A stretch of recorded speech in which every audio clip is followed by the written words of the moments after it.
Smita, I think it's live. I think so.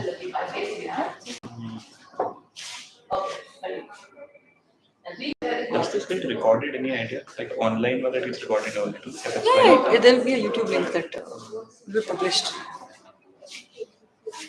I'll stop share. the live. It will be available on the channel. Okay. I'll share with you the link. You just see it opening in your laptop. Yeah, share. Share this on the group then. You're sharing on WhatsApp, is it? WhatsApp or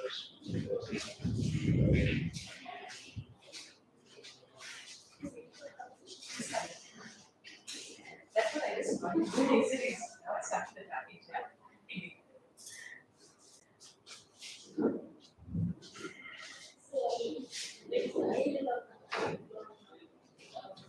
Where do we get the link?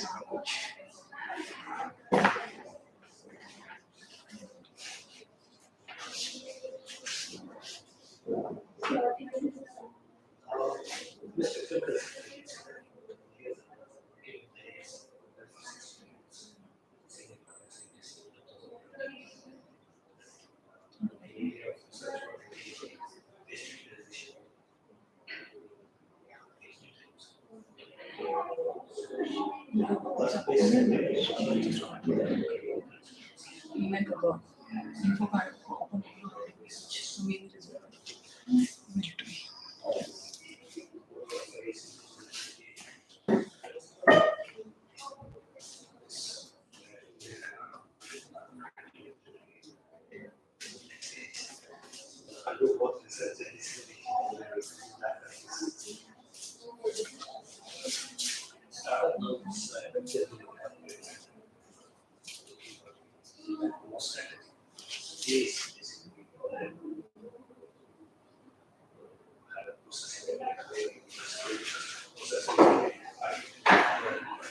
You received the mail.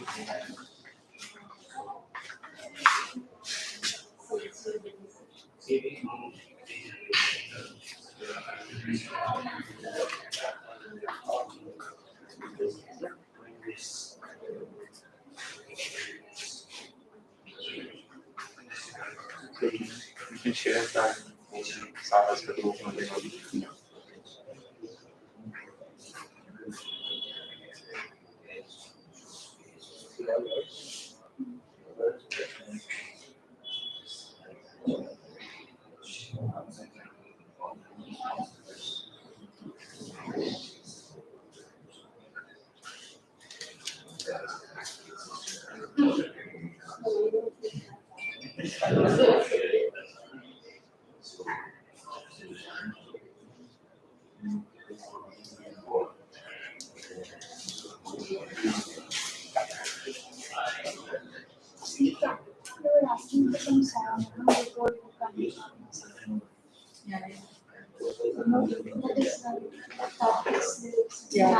Yeah. I just get the third line seeing the key rough when you see it. So I'm trying to get an alternate word for that. Once I get that, I share that. Those people have found. Shruti, Karthik, and Yeah, one more person. yes. They have some. I think Karthik has Oh, already yes, shared thank it. you. Just for reference. So same thing.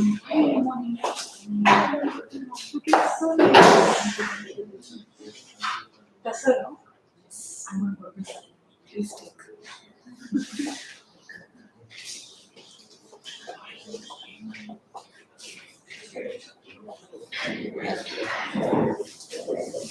Hi,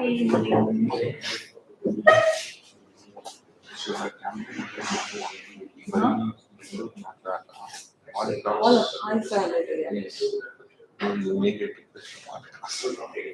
Yes. Good, man. They're thinking about it. That's it for me. Yeah, but that's not very short notice. Oh, well, at least they're thinking about it. Otherwise, people don't waste in the world.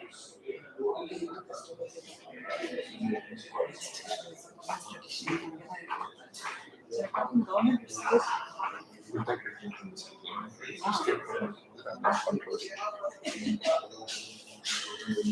Now it's easier for us to push. In the between tag to the tag to the proper form. Whatever we do such a way. Diwali, Dasara, regular life also such a way. Good to have Directives from the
It's not working.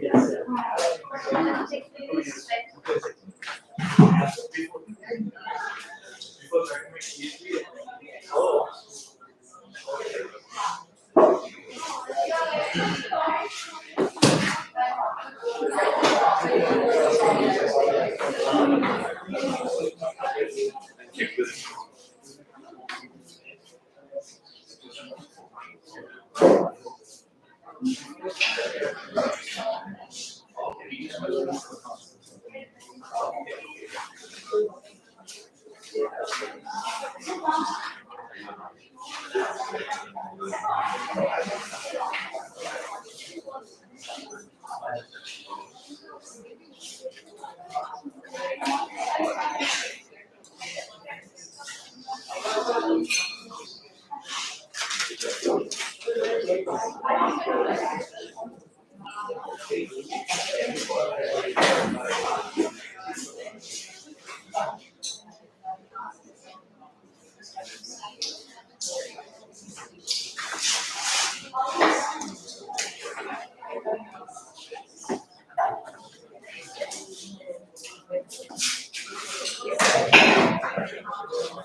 एक YouTube पे जा रहा है virtual zoom पे virtual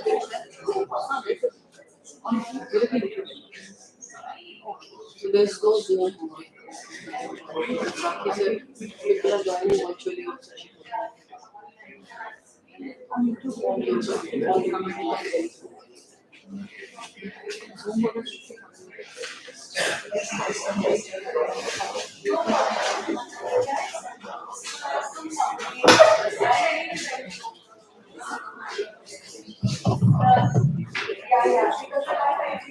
Good morning, everyone. We'll just begin the event in just 5 minutes. Let's wait for 5 more minutes.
Do something like this. Yeah. Last meeting. People should follow something.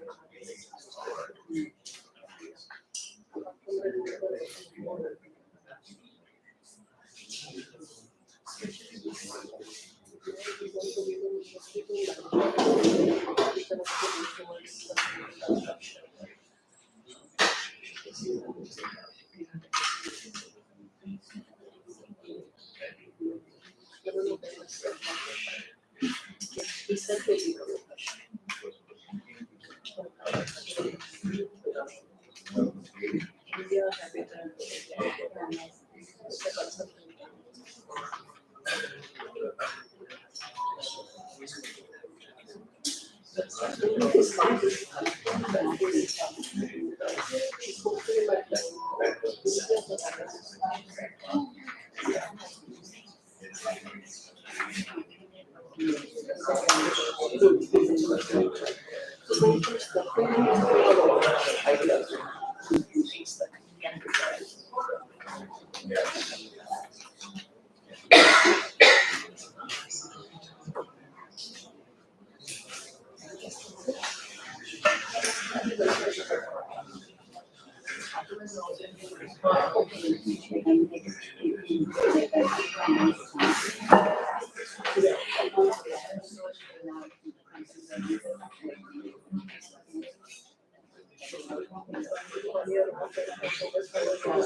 Requesting everyone to occupy the front seats.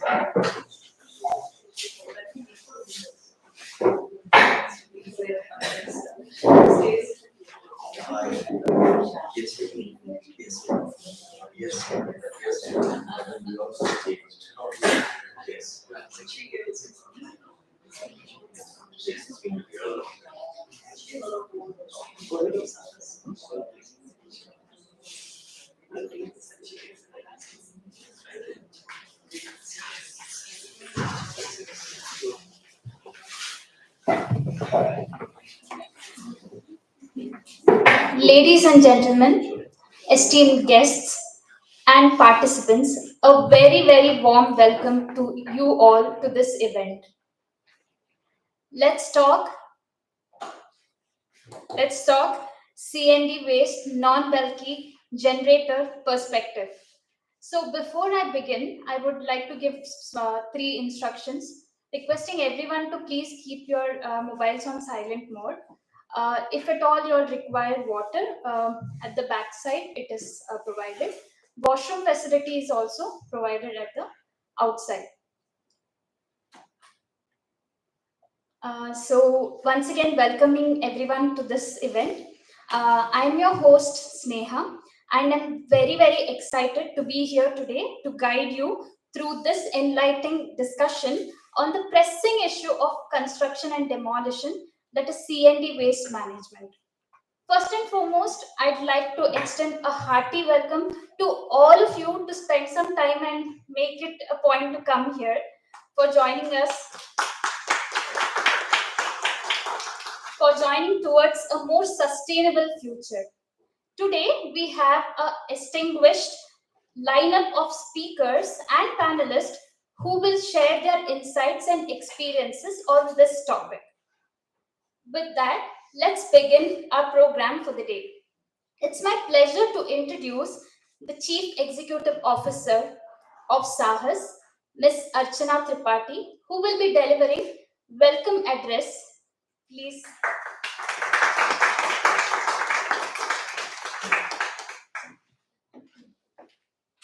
Thank you, Sneha, and indeed a very warm welcome to everybody. Good morning. This is the second edition of the Let's Talk About CND Waste non-bulk perspective. We had held the first edition in October last year, and some things don't change. Last year also we had rains, and there was a lot of traffic jam, and people had difficulty reaching. But I'm happy that so many of you have joined us today, and there are also people who have joined us live on YouTube. Just talking about how Sahas entered into this space of CND waste management. Many of you know that Sahas is a not-for-profit founded in 2001. We've been around for 22 years now. We focus largely on issues around solid waste, which is the municipal solid waste that is generated in our homes, offices, schools, in both urban and rural areas. Since 2006, we have been dabbling with e-waste because we realized that apart from municipal solid waste, there was also e-waste, which was becoming a problem. And by 2017, we started our large e-waste program called Be Responsible. Some of you would have contributed towards that and made it successful. Now it's being run by an entrepreneur. So we were able to demonstrate how a business model around e-waste collection and responsible disposal can be done for non-bulk segments. So when we say non-bulk, what we are referring to is not large generators of construction and demolition waste or e-waste. It is people like you and me, what we generate from our homes, which is largely not taken care of by the municipalities. So from 2017, we had this e-waste program, and since then, in the Sahas strategy, we were thinking that maybe we should also start working on construction and demolition waste. There were fleeting ideas coming up, but in 2021-22, when we were working in the Rajendra Nagar slum area, where we were trying to streamline collection, improve source segregation, we were pretty successful in the first 2 years of the project intervention.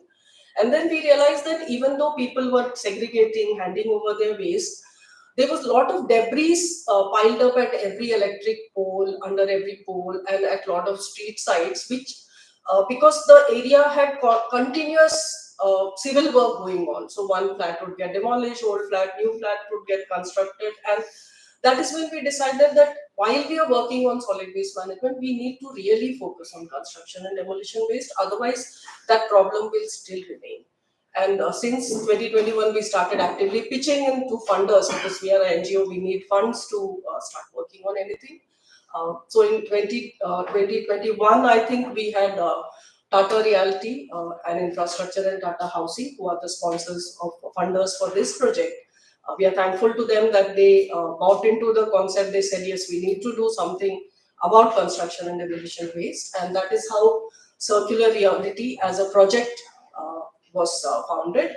This is the second year of the project. We've been doing this for the last 2 years. And frankly, when we started, we didn't know what can be done because we were also starting at a blank slate. We had a new team which we founded, and we started trying to get more knowledge about construction and demolition waste. We read up old reports that had been brought out by GIZ and CSTEP, and slowly we could see that people will respond because Bangalore, we knew the solid waste management movement had started with active citizens, and we had a lot of faith in the citizens of Bangalore. And the response we got when we started reaching out to people was tremendous.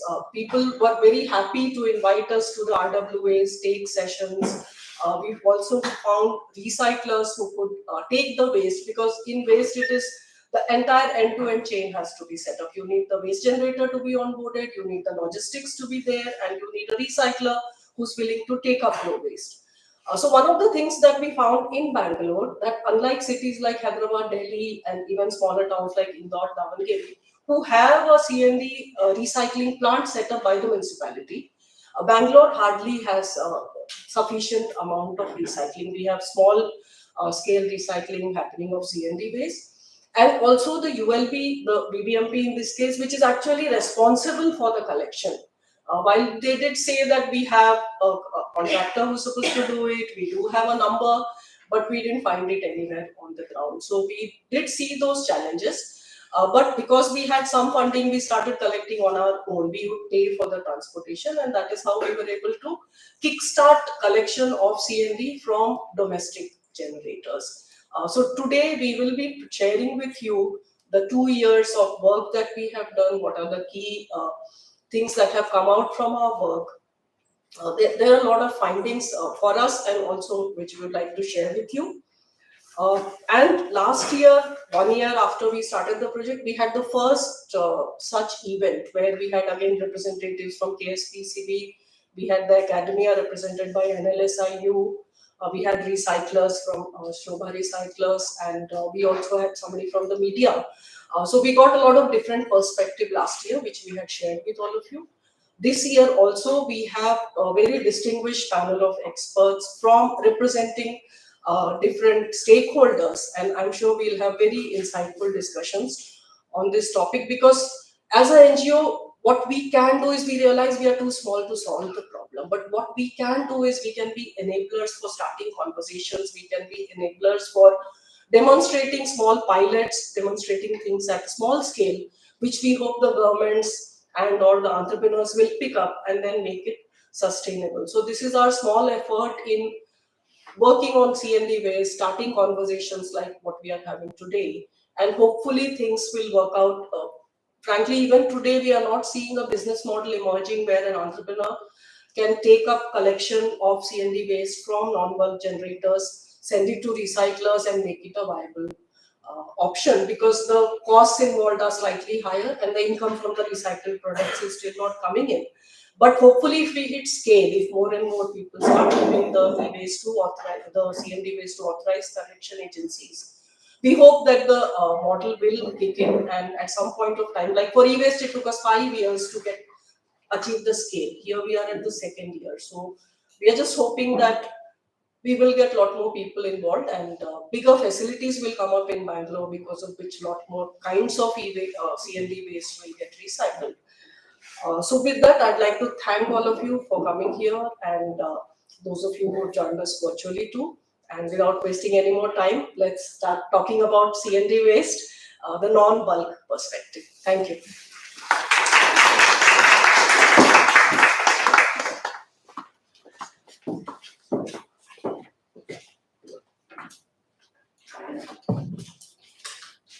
Thank you, Ms. Archana, for your insightful words. Without any further ado, now I would like to request Ms. Rakhi Anil, the program manager at SAHAS.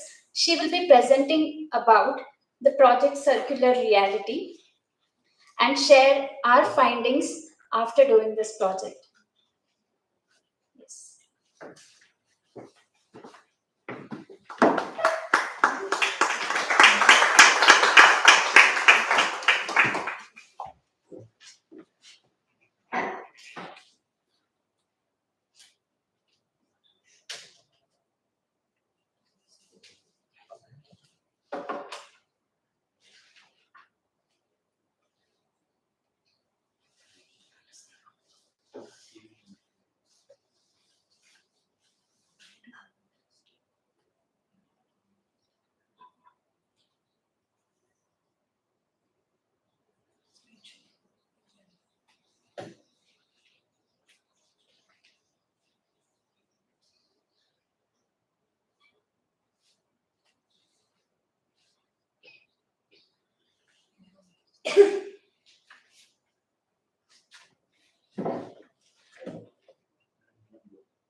Hi everyone, good morning and very warm welcome to our program. So let's talk about CND waste. As Archana mentioned, this is the second edition of our event from a non-bulk generator perspective. So please keep in mind, I know we all come from different backgrounds. Whatever we speak today is entirely from a non-bulk generator, a regular citizen of the city, the problems and issues that we face. So whatever we are speaking about today is from a citizen's point of view and the issues they face with dealing with construction and demolition needs. So these are some pictures actually from our project we have taken during the course of our program. So as Archana mentioned, we conducted the similar event last year on October 14th, and we had representatives from Karnataka State Pollution Control Board, Shobha Concrete Manufacturing Division. We had Professor Sairam Bhatt from NLSIU. We had representative from BAF, and we had Meera from Citizen Matters hosting the event for us. And the discussions were primarily focused on CND rules, recycling of CND waste. Is there a potential? Is there a market for it? Lack of guidelines on demolition. Especially Professor Sairam Bhatt stressed on it that though dismantling and other things are spoken about, but demolition guidelines are not clearly given. And how citizens can participate in management of CND waste and building an ecosystem for proper waste management. Of course, we are even in SWM we're kind of struggling, but we really need to give focus on this important sector as well, because it depletes a lot of natural resources. So we need to start work on that. So this is the agenda of what I'll be covering today. So I'll speak a little bit about Sahas. I know Archana covered already, but a little bit about our work. The CND waste overview, what is the current scenario, what are the problems being faced on the ground, and if there are any solutions for that. The rules and regulations that are existing for CND waste as such in our country. The motive for starting circular reality, Archana did touch base upon that a little bit, but I will cover it in more detail. Overview of a circular reality project. Some case studies that we have worked on during the project, some of the challenges that we face on the ground, from not only from our perspective but from the citizens' perspective as well, and what do we feel are the necessary requirements to move forward for this? What can we do? Or what have we learned from the project so far? So Sahas vision is to enable India to become a leading circular economy where nothing is waste. We truly believe in that because circular economy, as per the circular economy rules, at least 90% of the waste that is generated can be put back into the circular economy. Raw material can go back into, the waste material can go back and as raw material for manufacturing in another sector. So only 10% actually needs to go to a landfill. And our mission is to pilot innovative resource management programs which are working with different stakeholders such as communities, different administrators, and local bodies, businesses and lawmakers, and evolve the next practices for the adoption of a circular economy. From our learnings on the ground, we move ahead for adoption of the best practices in this. Where do we work? As of today, we are working in 12 states across the country. I'm very glad to inform you that this year we also started a project in Northeast in Assam, in Jorhat town. And in fact, this month we have signed a second project in the Northeast for the Majuli sandbar, Majuli River Island. Yeah, so we have been wanting to work in Northeast for a while now, but for lack of funder, we couldn't do it. But we have found funders now, and within the same year, we have been on a second project. And as you're aware, CSR funding for Northeast is very, very minimal. Less than 1% of the CSR funding actually goes to the Northeast regions of the country. So this is some of our impact numbers. So we are more than 130 metric tons of waste we are influencing per day. More than 121 tons of waste have been eliminated because of our work. We collected 40 plus tons of CND waste last year. Then with a bulky waste project, about 36 tons of waste was sent for recycling and reuse and repurpose as such. We have been instrumental in setting up 59 decentralized processing units across the country. We have been able to reach out to more than 20 lakh people, and 200 plus livelihoods were generated because of the work that we do. So this is from last year, so it says 11 states.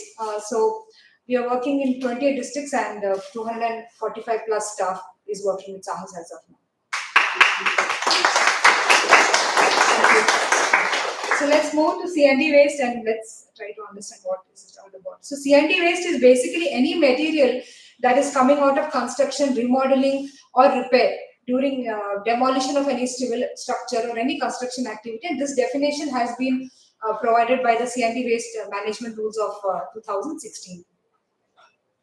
And typical modes of disposal, I'm sure all of us have come across this. So you can find it being dumped in roadsides, lake beds, in open sites. If you're aware, almost every street corner in Bangalore, you can see one, commode sitting like a simhasana, because people don't know where to dispose, and in the dead of the night, people come and dispose of these things in different places, right? And if you go to any flyovers in Bangalore, underneath the flyover, ample examples are found across the city for this.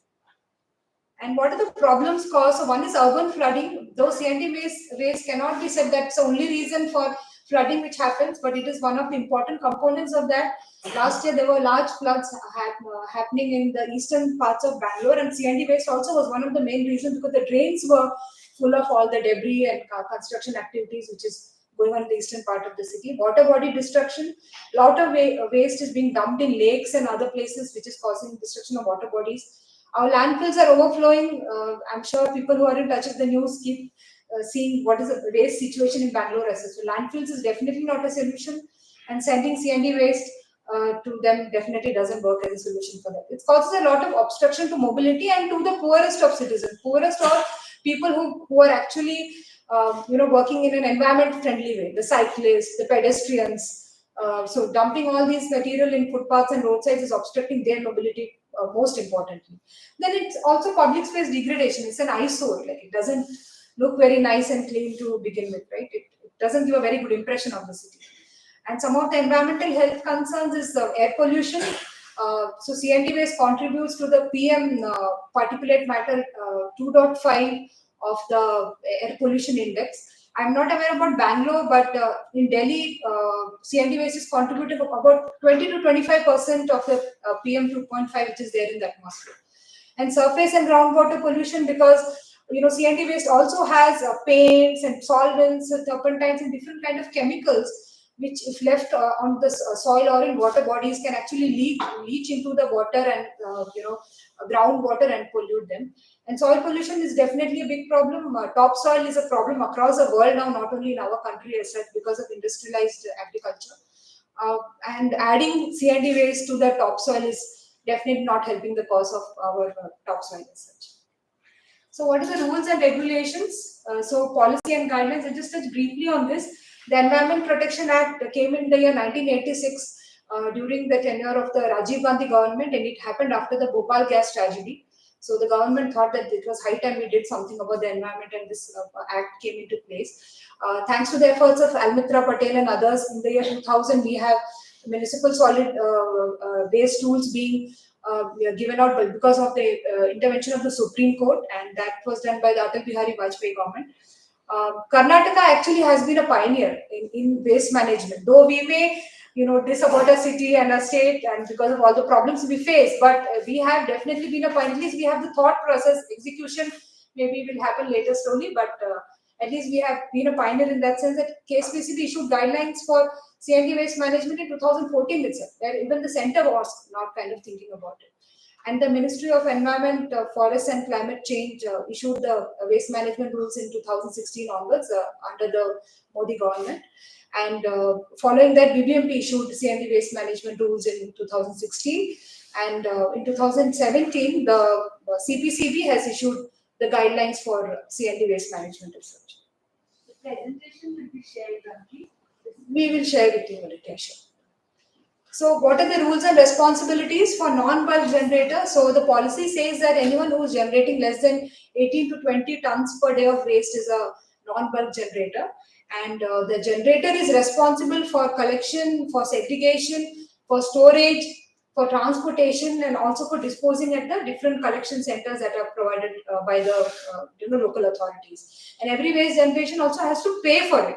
They not only responsible for collection, storing, transportation, they have to pay for it to the concerned others. So the user fee thing is already mentioned in the policy, right? And this is as per CND waste management rules as well as the BBMP rules, bylaws for this. So BBMP bylaws also speak about collection and transportation. So it speaks about marking a specific area and dump site for CND waste dumping. It talks that BBMP will bear the responsibility of collection and disposal of waste which is generated in its area. So entire city, whatever is the BBMP limits, BBMP is responsible for taking care of the waste. BBMP will also explore opportunities where this waste can be put for gainful use, recycling potential, what are the material which can come out of it, how can it be used in a day-to-day basis. And should be carried in compliance with the 2016 CND waste management rules. Penalties are also there for Bangalore. I'm sure most of us are not aware of it. So mixing of CND waste with the regular day-to-day waste can invite a fine of about 1,000 rupees. Dumping of CND waste invites a fine of about 10,000 rupees.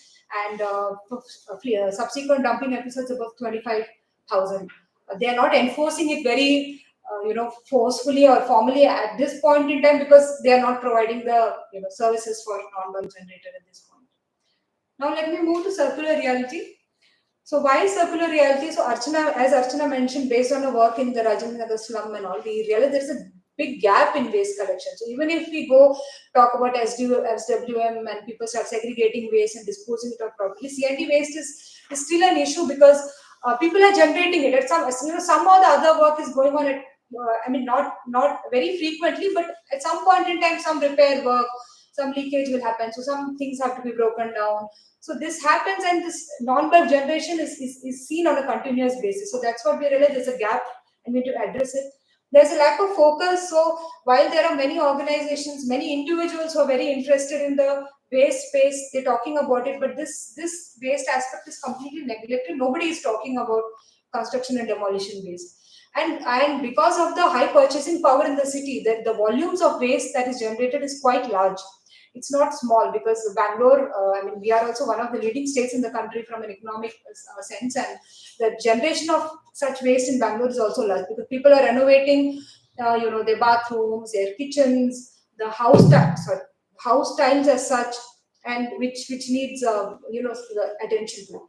And what we realize in strategy also, there is no plan of action. So though we say we'll identify landfill, we'll do something, we'll do a waste to energy plant and something, but CND waste as such is not receiving the attention that it deserves. So no plan of action for that.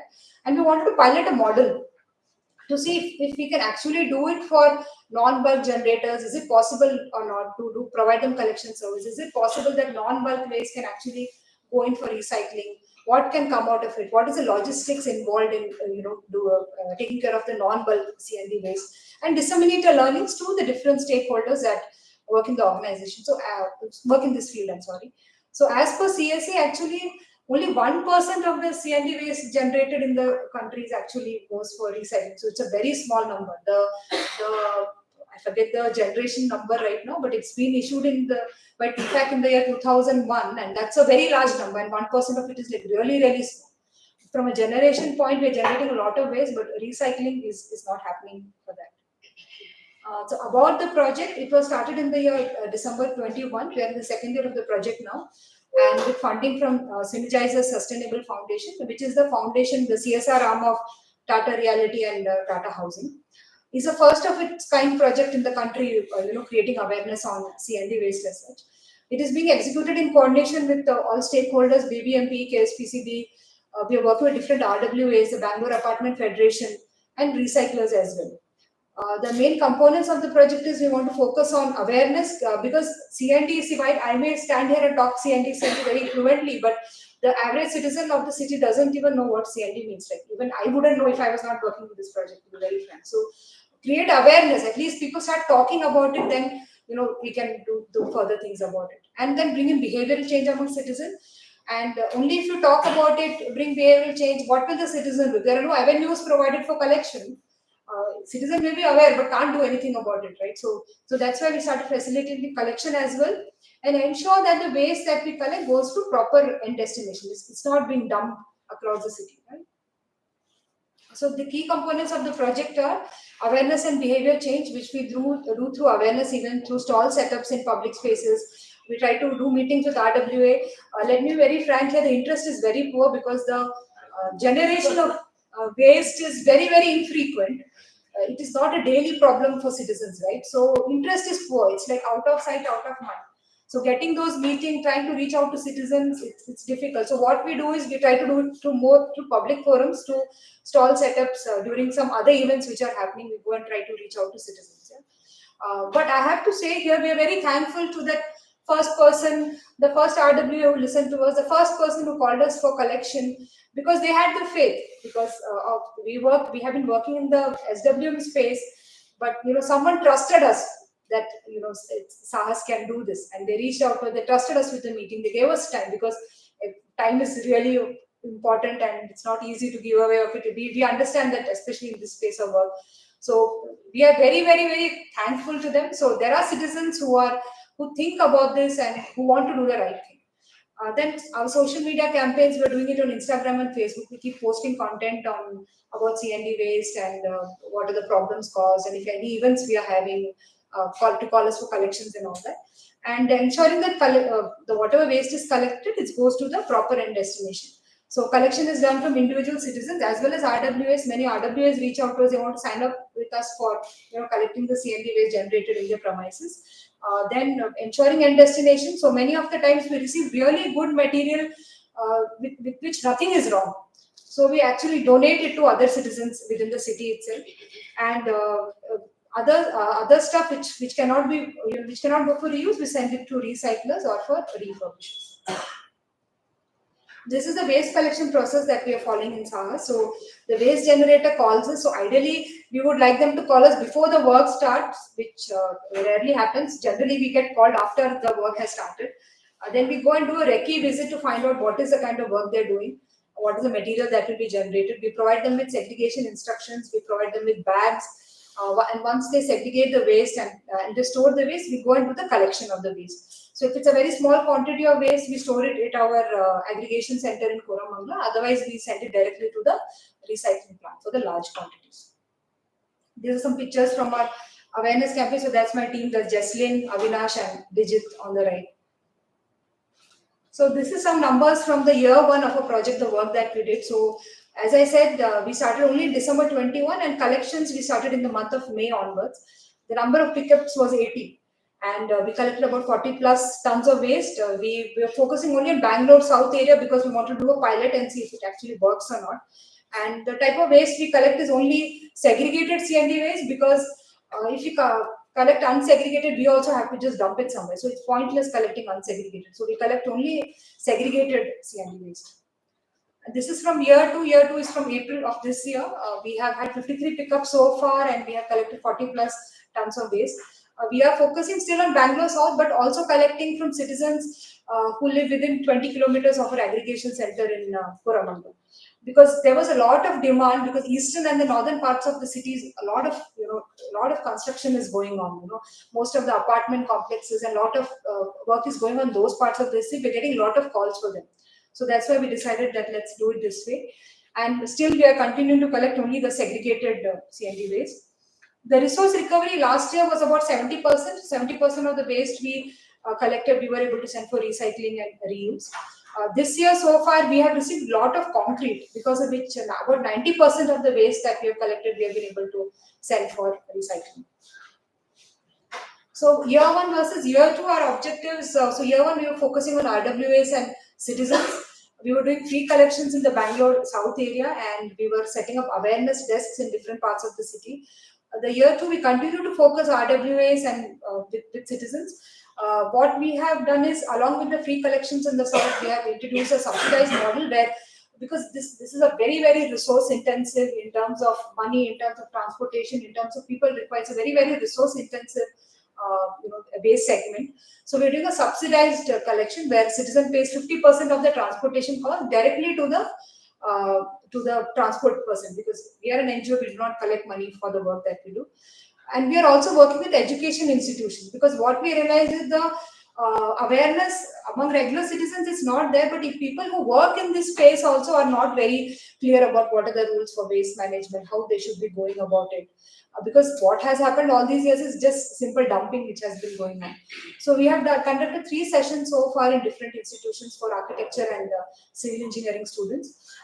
And we would also love to reach out to architects, contractors, laborers and people who are working in this space, because if the push comes from their end for segregation of waste and for proper waste management, it would be great because they are the ones working in this space. But unfortunately, we are not able to reach out to these people because architects are generally very busy and the projects come and they have a very fast deadline and such things. So we are not able to reach out. So in case any of you have any connects and if you can connect us to people who are working in this space, we would love to reach out to them and do some awareness sessions as such for them.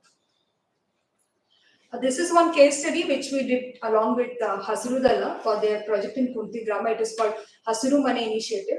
And we donated more than 1 ton of C&D waste for reuse. So this is material that we have collected from citizens. But you can imagine that the material was of such good quality, someone can actually put it to reuse. So we gave them ceramic wash basin, granite, big slabs of granite for kitchen and other things, as well as tiles, some of metal means window frames and such things which we have received.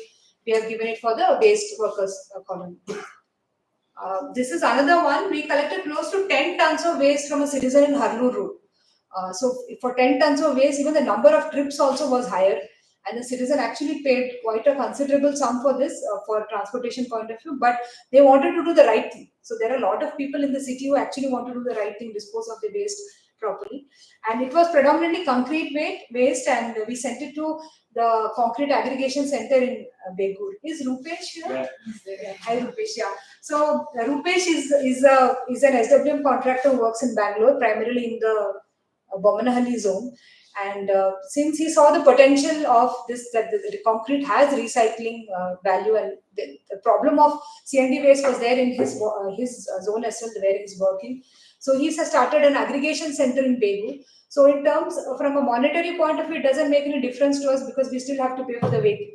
But from a emissions point of view, we don't really have to go to Jigni as such, and we can actually leave the waste with Rupesh.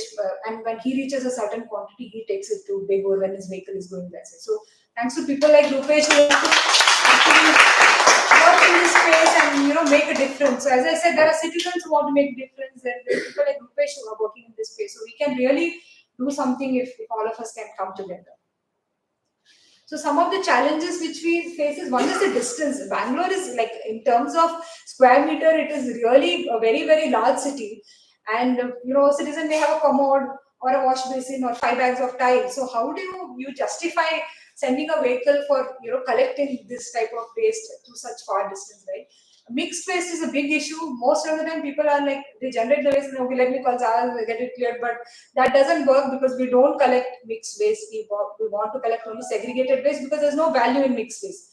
Like MSW, similar to MSW, it has to be segregated, otherwise there is no value in it. The collection quantities, as I mentioned, it can be really small, from one wash basin or one commode to large, multiple tons also. So it's a varying thing. So you can't really fix a model as such for this. Infrastructure, it's a very resource intensive kind of work. Vehicles are required for collection. People are needed. Laborers are required for loading it, the thing, then unloading it. So everything, it is very time consuming in terms of time as well as money and everything. So infrastructure intensive kind of work it is. Legacy waste is also an issue. Many apartments are holding on to legacy waste. There is legacy waste lying in different parts of the city. So people kind of reach out to us, which is all mixed waste. So we really cannot cater to that. So the problems which are faced by the citizens as such, generators, is lack of a proper collection system. So as I mentioned, there are citizens who want to do the right thing, but the state is not providing services at this point in time. So the collection system is non-existent. Quantities are really small. As I said, the small quantities, what do they do with it? So then they call a tractor guy. Sometimes the tractor guy is also not taking because it's maybe a very small thing, and it can be very conspicuous by just dumping it somewhere. So that is also a problem. The need is immediate. They call us, they say, you come today only. That is not possible because some amount of planning is required for this. Nobody wants to keep waste in their house. They don't want to hold on to it. So that's an issue. The non-cooperation for segregation, because projects are always done on very, very tight deadlines. They want to kind of, finish it off quickly. So segregation, obviously, if you're segregating your waste while working, it will take a little bit more time during the course of the work. So generally, contractors and laborers are not cooperating, so that becomes a problem. And prices are varying, depending on where you are staying, depending on your proximity to a dump site, depending on the type of waste you have. So the prices which you pay varies across the city. So what are the key learnings that we have learned from our work in this space? One is a severe lack of awareness and initiative. So citizens are not aware. People who are working in this space also are not aware that there is rules. There is no enforcement, of course, and that is the main reason. But citizens are not aware. Even professionals working in this space are not very aware about what to do with C&D waste as such. And primary reason for that is lack of enforcement, because state is not providing the services. A lack of a proper collection system and infrastructure. There is no established collection system. No aggregation centers, where small quantities of waste can be deposited by the generators themselves. Proper end destinations are not there. So for things like ceramic, red bricks, then paints and wood waste, while C&D waste, you may think debris, but other than debris, there are a lot of other things as well, which doesn't have proper end destination. Then these chemicals is a big issue. Paints, varnish, and even the policy doesn't cover it. There is paints, there is solvents, and all kind of things which will be left over in small quantity. It is neither coming here nor there. So it is a big issue as such. Then what we realize is people are already paying. It's not like a C&D waste is collected from them for free. They're paying the tractor guys, they're paying the contractors for waste management assets. People are already paying for it.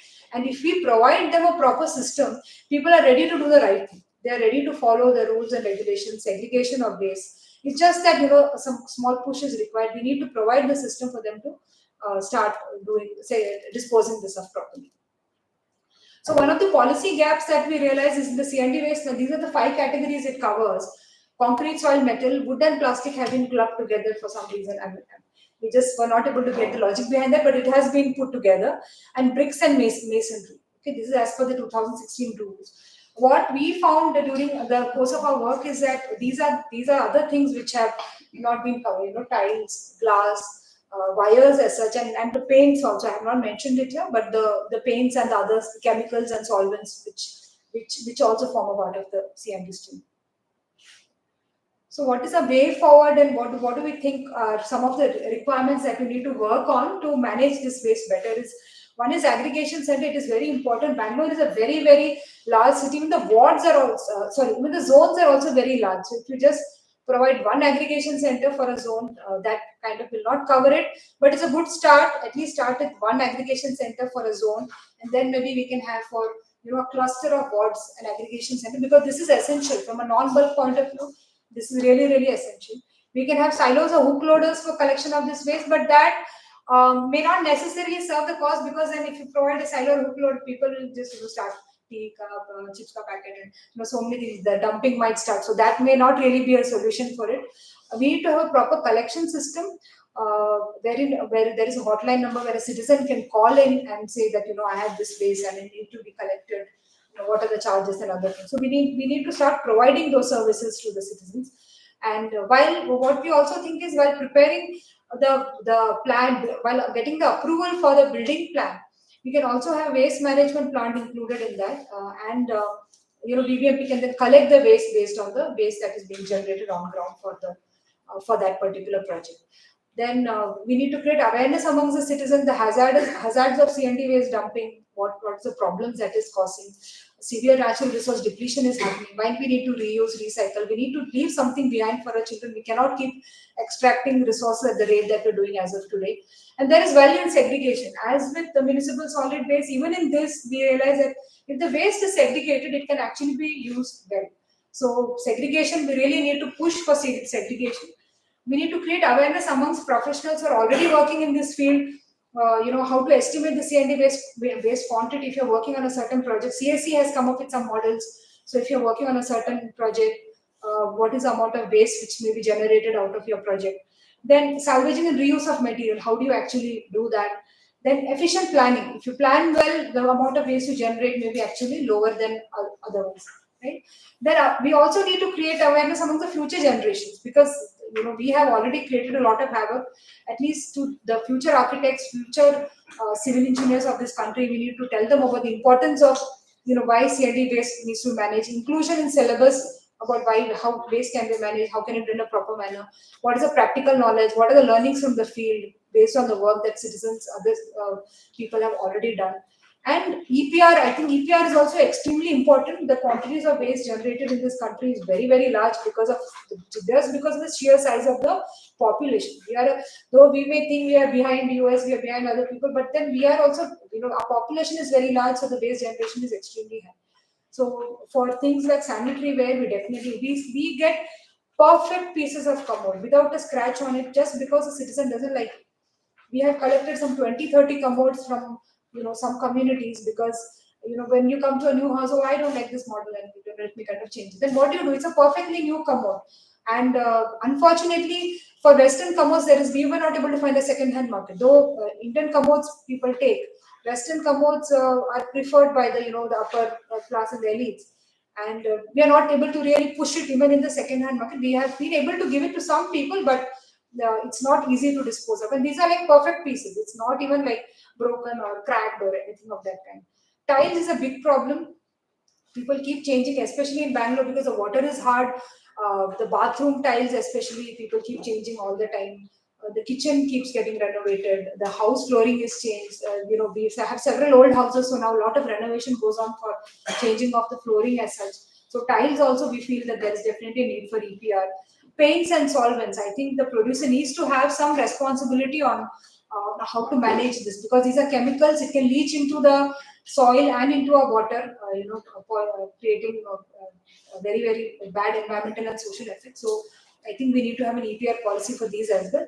And we ought to also observe is, while it doesn't cover glass, glass is also a big component in C&D waste now. If you have observed, a lot of glass is being used in construction, in balconies, in railings and other things. So we are also in bathrooms. So we're also getting a lot of glass now. So we feel that there should be an EPR for that. While large pieces of glass is taken by the recyclers, but the broken glass is still a problem. There are no takers for it. Yeah, with that, I would conclude my session. Yeah, thank you very much for listening. I hope it was useful. Thank you so much.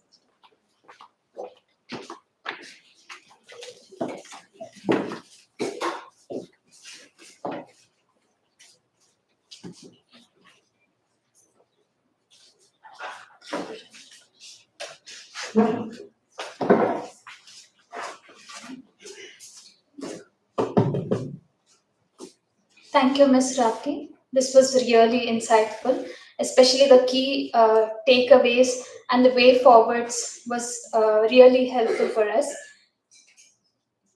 It's time to now move on to our panel discussion.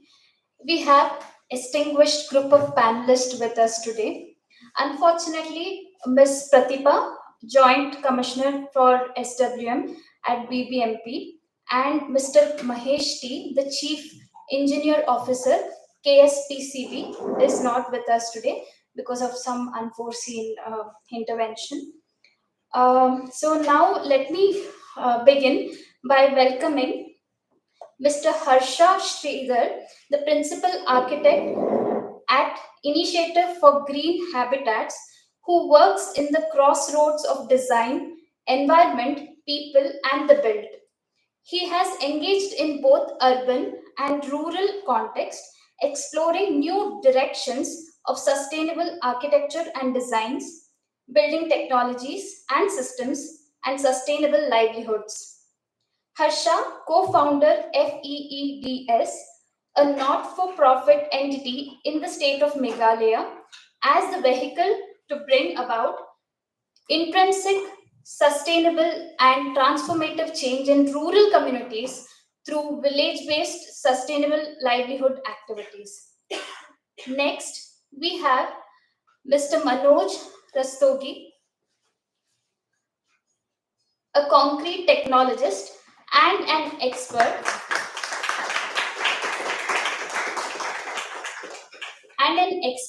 in green cement technology, who has significantly contributed to the field of construction materials. He is renowned for his pioneering work in bringing ready mix concrete, that is RMC technology, to India, and is now focused on developing green cement technology using industrial waste to create specialized concrete, including high early strength and ultra high strength variants. His expertise is instrumental in advancing sustainable construction practice. Let's welcome him.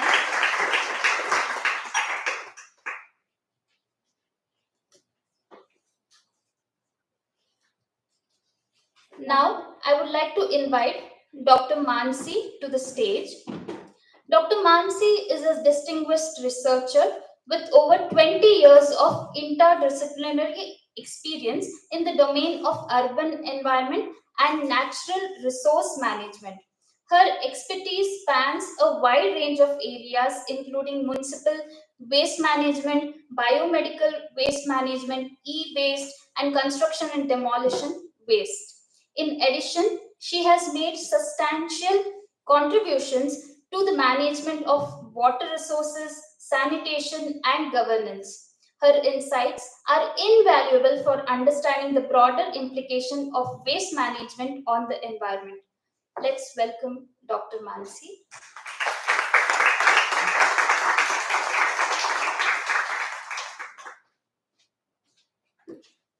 Next, I'd like to invite Mr. Pradeep Pai to the stage. Pradeep Pai is a dedicated advocate for sustainable living and serves as a governing council member of the Bangalore Apartments Federation, BAF. He plays a vital role in facilitating knowledge sharing and collaboration among apartment communities in Bangalore, promoting sustainable living practices. Pradeep's vision is to harness the collective knowledge and experiences of these communities to create a more environmentally conscious urban landscapes for all residents.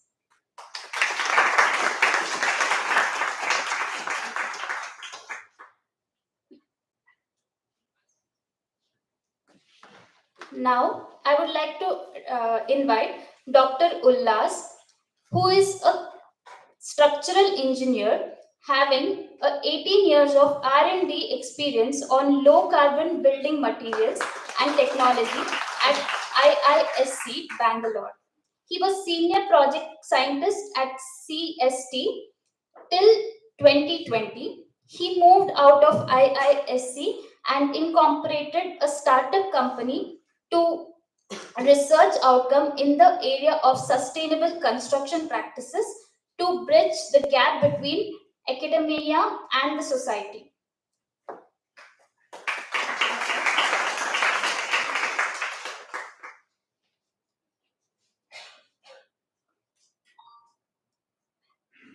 Thank you all esteemed panelists for joining us today.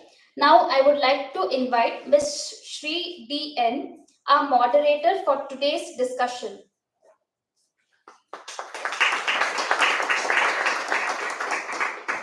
Shri D.N. is a journalist with an extensive career spanning over 2 decades in various media platforms, including TV, online, and print.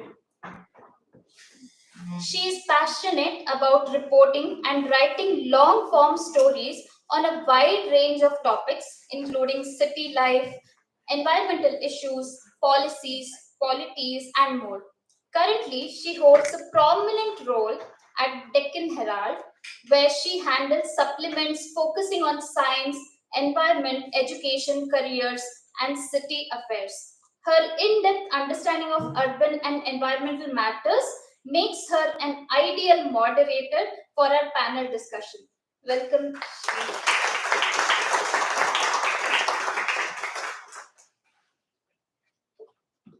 Yeah, I think we can start the panel discussion.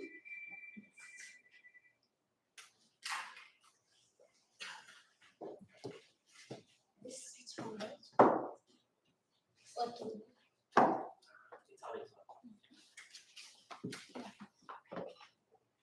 Thank you for inviting me for this event, and I think it's very important to discuss this topic. I would like to start with Mr. Pradeep. From a user perspective, I would like to know what has been BAF's experience in managing or at least looking at construction and demolition waste. Are you doing anything? Yeah. Yeah. So construction and demolition waste creation has become more and more significant in apartments which are about 12, 15 years and beyond, because they might get resold, or the existing owner may want to kind of redo the whole thing because the families grow and some kids go away and then it needs to get redone, or more children come in and they want to do something about the space. So I also live in a apartment which is like 22 years old, and I'm seeing more and more renovation requests coming. In fact, last year we had a lot of issues because people were taking a long period of time and it was quite messy and a lot of noise, and it adds to the general concerns of other residents, because nowadays more and more people are working from home and all the jackhammer uses and the dust which is proliferating all over the garden is becoming very grey instead of green because of the paint and the debris. So this was causing a lot of issues. So we came up with some rules and regulations in terms of adequate notice to the people outside, and the number of renovations in a particular block, those kind of things. One of the things that, I mean, since the lens of discussion today is primarily on how we do it on a sustainable basis, I kind of reflect on what Rakhi ma'am's communication was in terms of what do we do with this material? That question was not being answered, and in fact, if we did ask them to kind of do a segregation, there was a pushback from the contractors saying that "Oh, we don't have the time to wait for all these things, and you don't have the space to kind of keep it segregated and stuff like that." So far, I think it is true that it's probably as small as 1% who would want to do something about it. But I see a promise from the Bangalore Apartment Federation side in terms of making more communication about that, building awareness. We'll come to that a little later. But the point I'm trying to make is there is a lot of work that needs to be done. Is there a lot of things that are being done? I don't think so. We get to see that level of respect to saying that we need to do something about it. But having said that, we have also been not too aware as to what can we do with it. So we've kind of, so far, individually these apartments are trying to ensure that the residents are not disturbed by all this activity going on, regulate that. And currently it is not in sight, not mind. As in, I do not know what's going to be done with this waste, but as long as the contractor takes it out of my place, I'm happy with it. That has been, that's a hard reality. But we need to do something about it.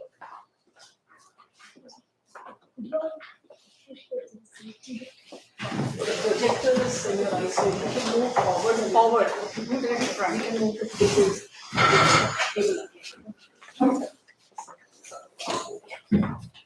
Sorry. Your eyes. I was attractive. Not for the visibility, for your eyes it was. Not for the visibility. Yeah, so in terms of collection and transportation of the CND waste, what's your experience?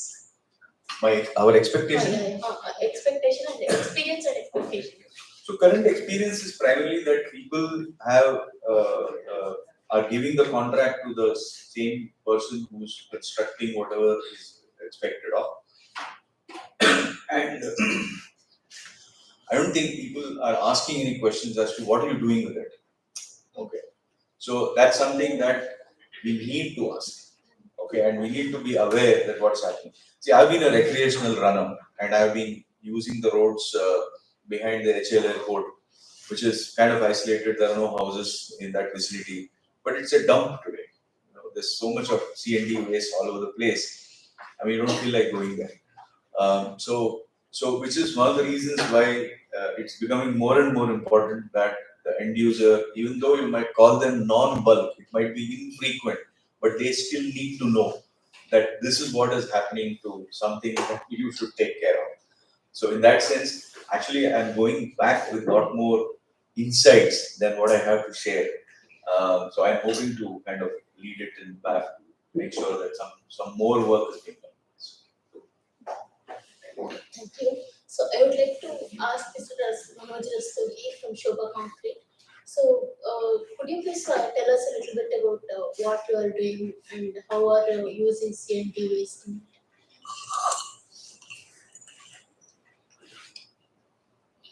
The first thing which we are doing is we are encouraging people to come and dump the constituent demolition waste at our factory. For that, I have even gone to the extent of giving them some incentive. We pay, Mr. Rupesh is here, he knows very well what kind of incentives we are paying for him. And in fact, I have set a target, kind of a target for him to encourage him to send more and more material. The story actually begins like this. I came to Bangalore in the year 2017 after traveling. Earlier also I was there in Bangalore from 96 to 2000. At that time, C&D waste was not an issue in the city of Bangalore when we started heading this concrete business here.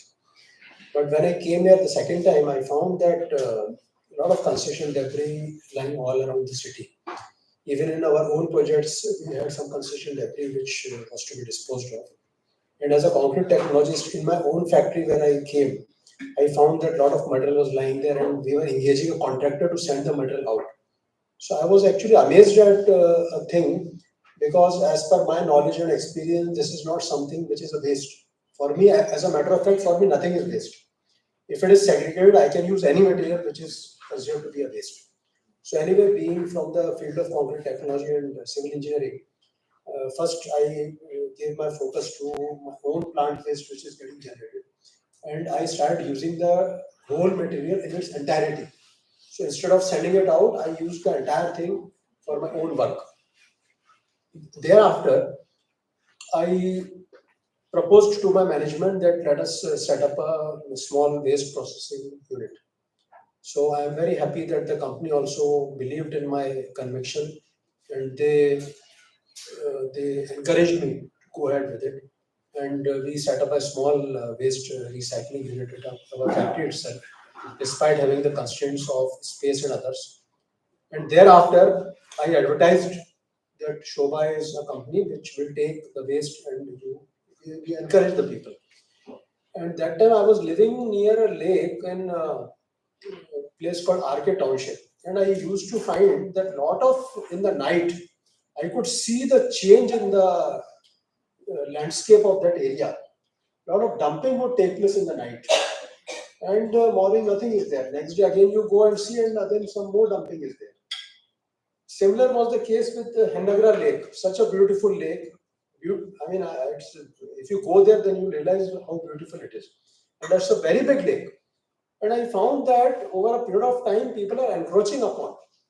But once we came with this and we advertised and we started giving incentive to the people, I'm very happy to say that we have so far consumed more than 5 to 6 lakh tons of waste, which would have 5 to 6 lakh tons of material, which would have otherwise landed into the lakes or other places. I have not advertised it for any kind of publicity or anything. In fact, Sahas people came in touch with me with the intervention of Mr. Sarfaraz, who was earlier the solid waste, joint commissioner of solid waste management. So he was a very dynamic man. We used to go to meet him to help us in something. So that Sahas connection he had given. Then the problems which we are facing is, you won't believe, even though our plant is not a very big plant, but we don't get adequate material. In fact, to ensure that we get, in case we get more material, I have taken a half an acre plot of land, on which I am paying 1 lakh rupee rent per month, to collect the waste if it comes in excess, so that nobody who comes to our factory or our doorsteps with demolition waste will go empty-handed. He will come, he will dump the material there, and he will go empty. And in the Jigni area, I take pride in saying that in my area, Jigni area, 5-6, Banirghatta Road, Kopa Gate, little bit of Electronic City side, Goma Sandra. I'm very happy that we have collected even 1 ton, 2 ton, people are coming in tractors, because they know when they are going to Shobha, they will get something. So that is what from our side as a corporate we have done. And I'm very happy that it is going on, and I encourage NGOs like Sahas to also take initiative, and we are there to support.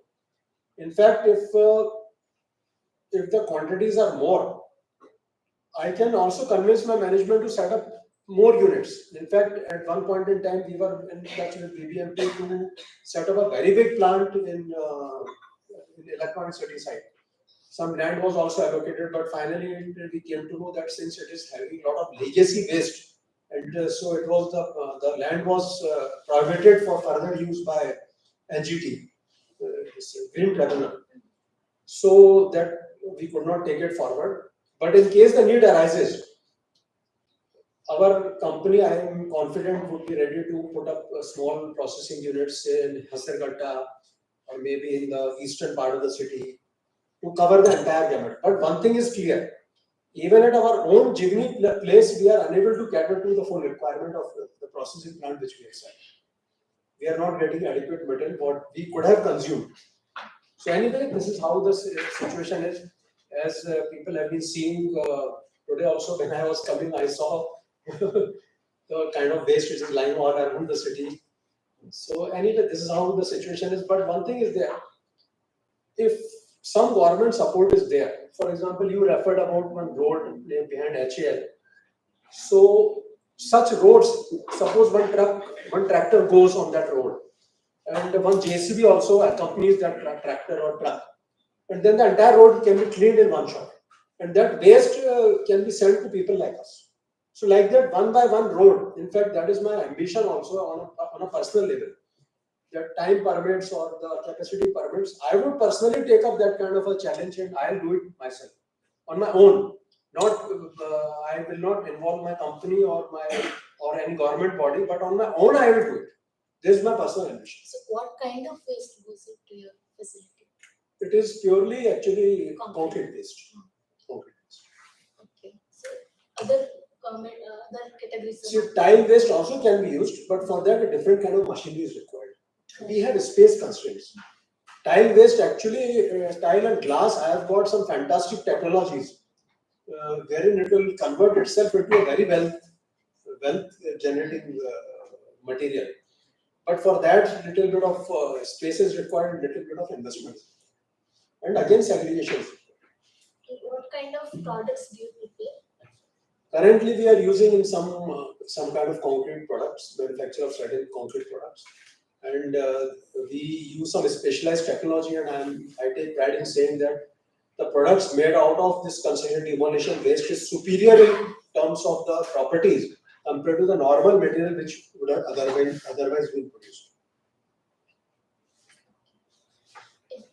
Now I would like to ask Manasi her views on overall scene and Thank you.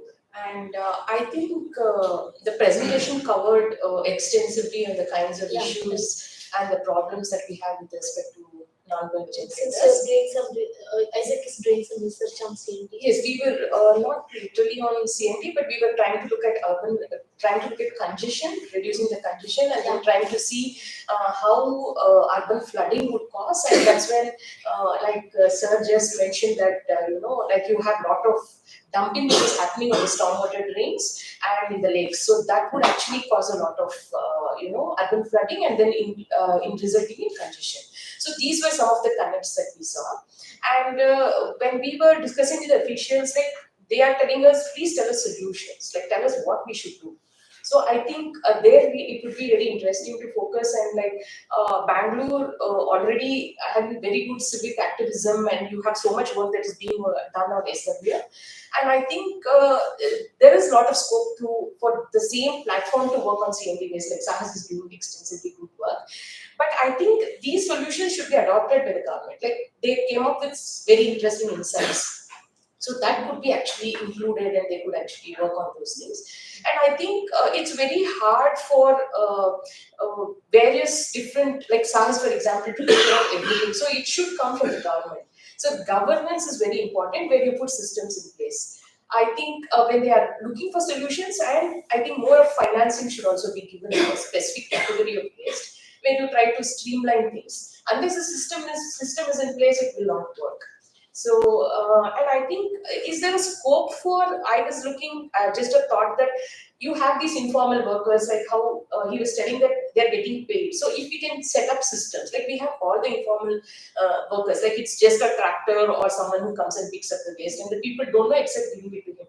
So whether we can streamline these various dots, can we connect these dots? So I think the governance part of it is something we need to look at critically, and probably how we can actually improve that. So did you give your inputs to the government? What was the Yes, response? the report is almost done, so we'll be It's submitting it. Yeah, it's getting it submitted. Because it's looking at a whole lot of things, and this is one of the aspects that we looked at. Which department is coming? Karnataka Evaluation Authority. And I just had a question, like now this government departments like PMRCL, everybody does a lot. This is not non-bulk, but the government authorities themselves, they produce a lot of waste. Like, so what happens to that? I don't think they'd have a system except that they're talking about one CND based plant that they have.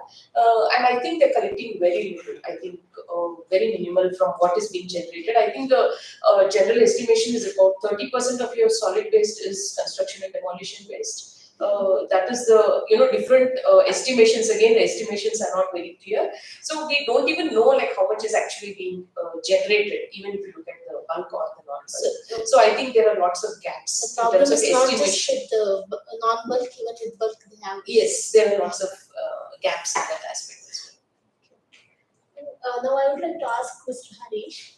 So you're into sustainable architecture, right? So how various elements that come out of construction debris can be reused, and what are you doing in that aspect? Sure. Good morning, everyone. See, we've been working for many years, broadly defined. Our focus area is sustainable architecture, and so with that comes a certain attitude, and that attitude helps you in making your choices. Vis-a-vis the materials that you use, and the kind of designs that you kind of create, which perhaps would utilize lesser down the line resources. And so essentially a degree of sensitivity is important. And I think in the conversations that that we've had so far, the movers, the people who have examples are people who have that degree of sensitivity first. Perhaps there's a degree of awareness, and there's a problem of awareness also. Now, to answer your question as to what exactly we've done, this simple, so we looked at, a building is a set of parts. So for us, the question in every single little choice that we make is to see that can we do better? Can we do better in terms of the material choices that we're making? And in asking those questions, you choose things which are now called lower embodied energy material, lower embodied carbon materials. And then you keep extending that logic all the way down to say that, okay, we now will use waste as a resource. And like Rastogi Saab said very correctly, for us, it's another resource. So now, having said that, there are advantages in some of the, in the kind of work that we have done.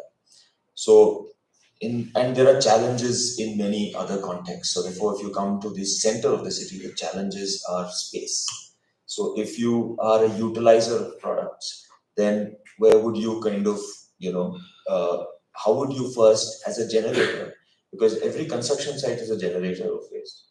So how do you first allocate, space? Firstly, you have to accommodate it in your mind. Then you have to physically accommodate that amount of space to say that, okay, this is how I'm going to, give space for the waste that I generate. Then comes the forward linkages of who I have to supply to and so on. For us, our waste, many of the houses or buildings that we make they're all brownfield in the sense that they're kind of a clean slate. Now the waste starts the very minute we start digging the site. So there's a whole lot of earth which we generate early on. And people like Ullas will attest to this. And there've been multitude of examples, like someone else said, Bangalore is a concentration of these fantastic examples, of in sustainable architecture, sustainable architecture. I'm not the only one. And so earth, for example, becomes that first resource. Okay, so a site which is say, a building of about 3,500 square feet, which is about 2 floors, and spread on a slightly larger site, would say about, again, let's just say 3,500 square feet, could potentially generate anywhere from 150 to 200 cubic meters of earth. Okay? And these are, so roughly divide that by 2.5 per tractor, okay, 2 or 3 cubic meters per tractor. So that's the number of loads of soil which you have to take away. Now, if you're in the center of the city, you have no recourse. So we have built in relatively congested areas. So therefore, we have to negotiate with empty sort plot owners and then find space to temporarily stack that material and then reuse it in our buildings. Now, some of that goes back in the backfilling of the buildings, and a good degree of it because of the kind of work that people like Ullas and I and others do. We now have accommodated in our minds that this can also go into our building, components. So therefore, their walls, whether it's in your slabs, so therefore as filler blocks or as jack arch materials and so on. As was mentioned earlier, time, money, these are all kind of influencers as to, how you would make these choices. We also use, over the years, we have now started using construction debris, in our projects. So therefore, there are a few suppliers, we know their woes on their own supply end and so on and so forth, and their own challenges. But as consumers and as professionals, like I said, like at the start, you have to first accommodate that these are things which I can use. I don't need to make the walls that we have created are robust structures. And like Rastogi said, we have a degree of confidence that these are all engineered walls. So when you do business as usual, you're buying a component from somewhere else and applying it on your wall, and therefore you have in the sense, an inherent faith that what I'm using is sort of, is good for use. But we know that as people who have kind of studied what those things are, what those products are, that you can do better. Now, not just structurally or in terms of its own, like say, strength and so on of a walling unit, like a block, but also in its ability to be a receptacle of things like the waste that we generate. So we've used construction debris in walling. Now, whether it was in the making of building blocks, which we've also done, or in monolithic kind of poured concrete kind of walls, which we have built, we've used both earth and debris. So in fact, if the overall constitution of this earth and debris is taken, then I think the debris is roughly around 60% of the overall block mix or the wall mix, and 7 to 8% remains cement, and the remainder is with earth. And all the earth that we generate as waste, so therefore that responsibility of not sending it outside our site, we try and cover. Now the opportunity for us is also where else I can use C&D waste. So therefore, in all where the structural requirements are not very high, whether it's in the PCC of a material, whether it's in the as plaster in certain conditions, in all our mortar, we have ended up using C&D waste. Of course, C&D manufacturers or rather producers are able to kind of provide us that waste in the right mix. So the walling material is already that, the mortar is also that. And so right now, even in our plinths, so there's another important thing here. As early use, in the sense in the early stage of the project, you have the opportunity to even use unsegregated construction debris in the backfilling of your plinth. Okay, so therefore there's roughly about anywhere from 100 to upwards of that cubic meters of backfilling potential within the footprint of your building, not the external. And so there is an opportunity for us to produce waste there. To introduce unsegregated waste. Of course, paper and other cardboard and things like that, we would kind of segregate. Ideally should not be a part of it. But other unsegregated waste can go in as is. Are builders already using it? I think they do. Some builders, and I would imagine That's where most of the Shobha is already kind of doing this. Yes, there's a growing breed, but that statistically speaking, we are a small fraction, and that fraction has to find space. Now, the reasons for that are generally attitudes. I think somewhere it was, was also in, it was covered. So your end user, I mean, I don't think it's only fair to say that the government has to kind of set that dictate. Of course, the government has a very huge role to play, but professionals like us have huge roles to play. Consumers have a role to play, and I think the importance of this, the otherwise often used, phrase that polluter pays has to be somewhere enforced, because everybody is a polluter. Like, for example, a house renovation project of say another 2,400 square feet and so on can produce, now depending on the degree of renovation, and you could end up, generating up to or maybe more than 50 loads or tractor loads of waste, because you have ripped out the flooring PCC, you have ripped out the, you've demolished walls because you're creating, partition spaces. Tiling is the least of it, but then that definitely goes because it's the low-hanging fruit. So you have a whole lot of things like this which you remove. Now, who takes responsibility for that? I mean, this thing. So the consumer or the end user or the end generator, okay, I mean, as the person who is now the new owner of the house, or the guy who's renovating his house, there has to be a certain degree of responsibility. We are so used to, not accounting for that cost in our construction. We all struggle to to land projects because as professionals, we are out-competing each other and kind of underbidding each other in terms of what our, the landed prices has to be. Now, these are all competitious debris. We utilize timber, so a whole lot of reclaimed timber, I mean, from all kinds of use is utilized in our projects. We use packaging timber is used, demolition, that is from old buildings, we use all of that for doors, windows, etc., etc. Insulation, we try and use. So, for example, in the sustainably inclined, architects and engineers will find it easier to kind of accommodate this, because, like I said, your predisposition is what kind of, influences you. So there's a lot of potential. We've used that. We've used plastic, recycled plastic. We've used, kind of raw plastic in the sense as plastic waste, as in what you'd find as unsegregated, I mean, basic domestic plastic waste segregated as filler between rat trap bonds and so on. So there's a host of possibilities. Let me ask you, Mr. Glass. So you were into research, and now you want to translate that into tangible solutions. So what exactly is it, and what's happening? Good morning to you all. First of all, I would like to congratulate Sahas for this fantastic effort in, at least sensitizing the people in the beginning.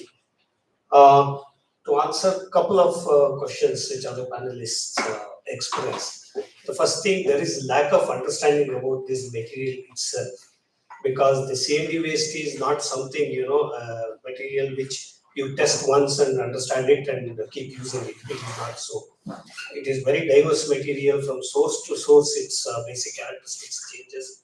Because it is so, your end product character also changes a lot. I mean, there is no one single recipe which you can simply take it and make some product and simply sell it in the field.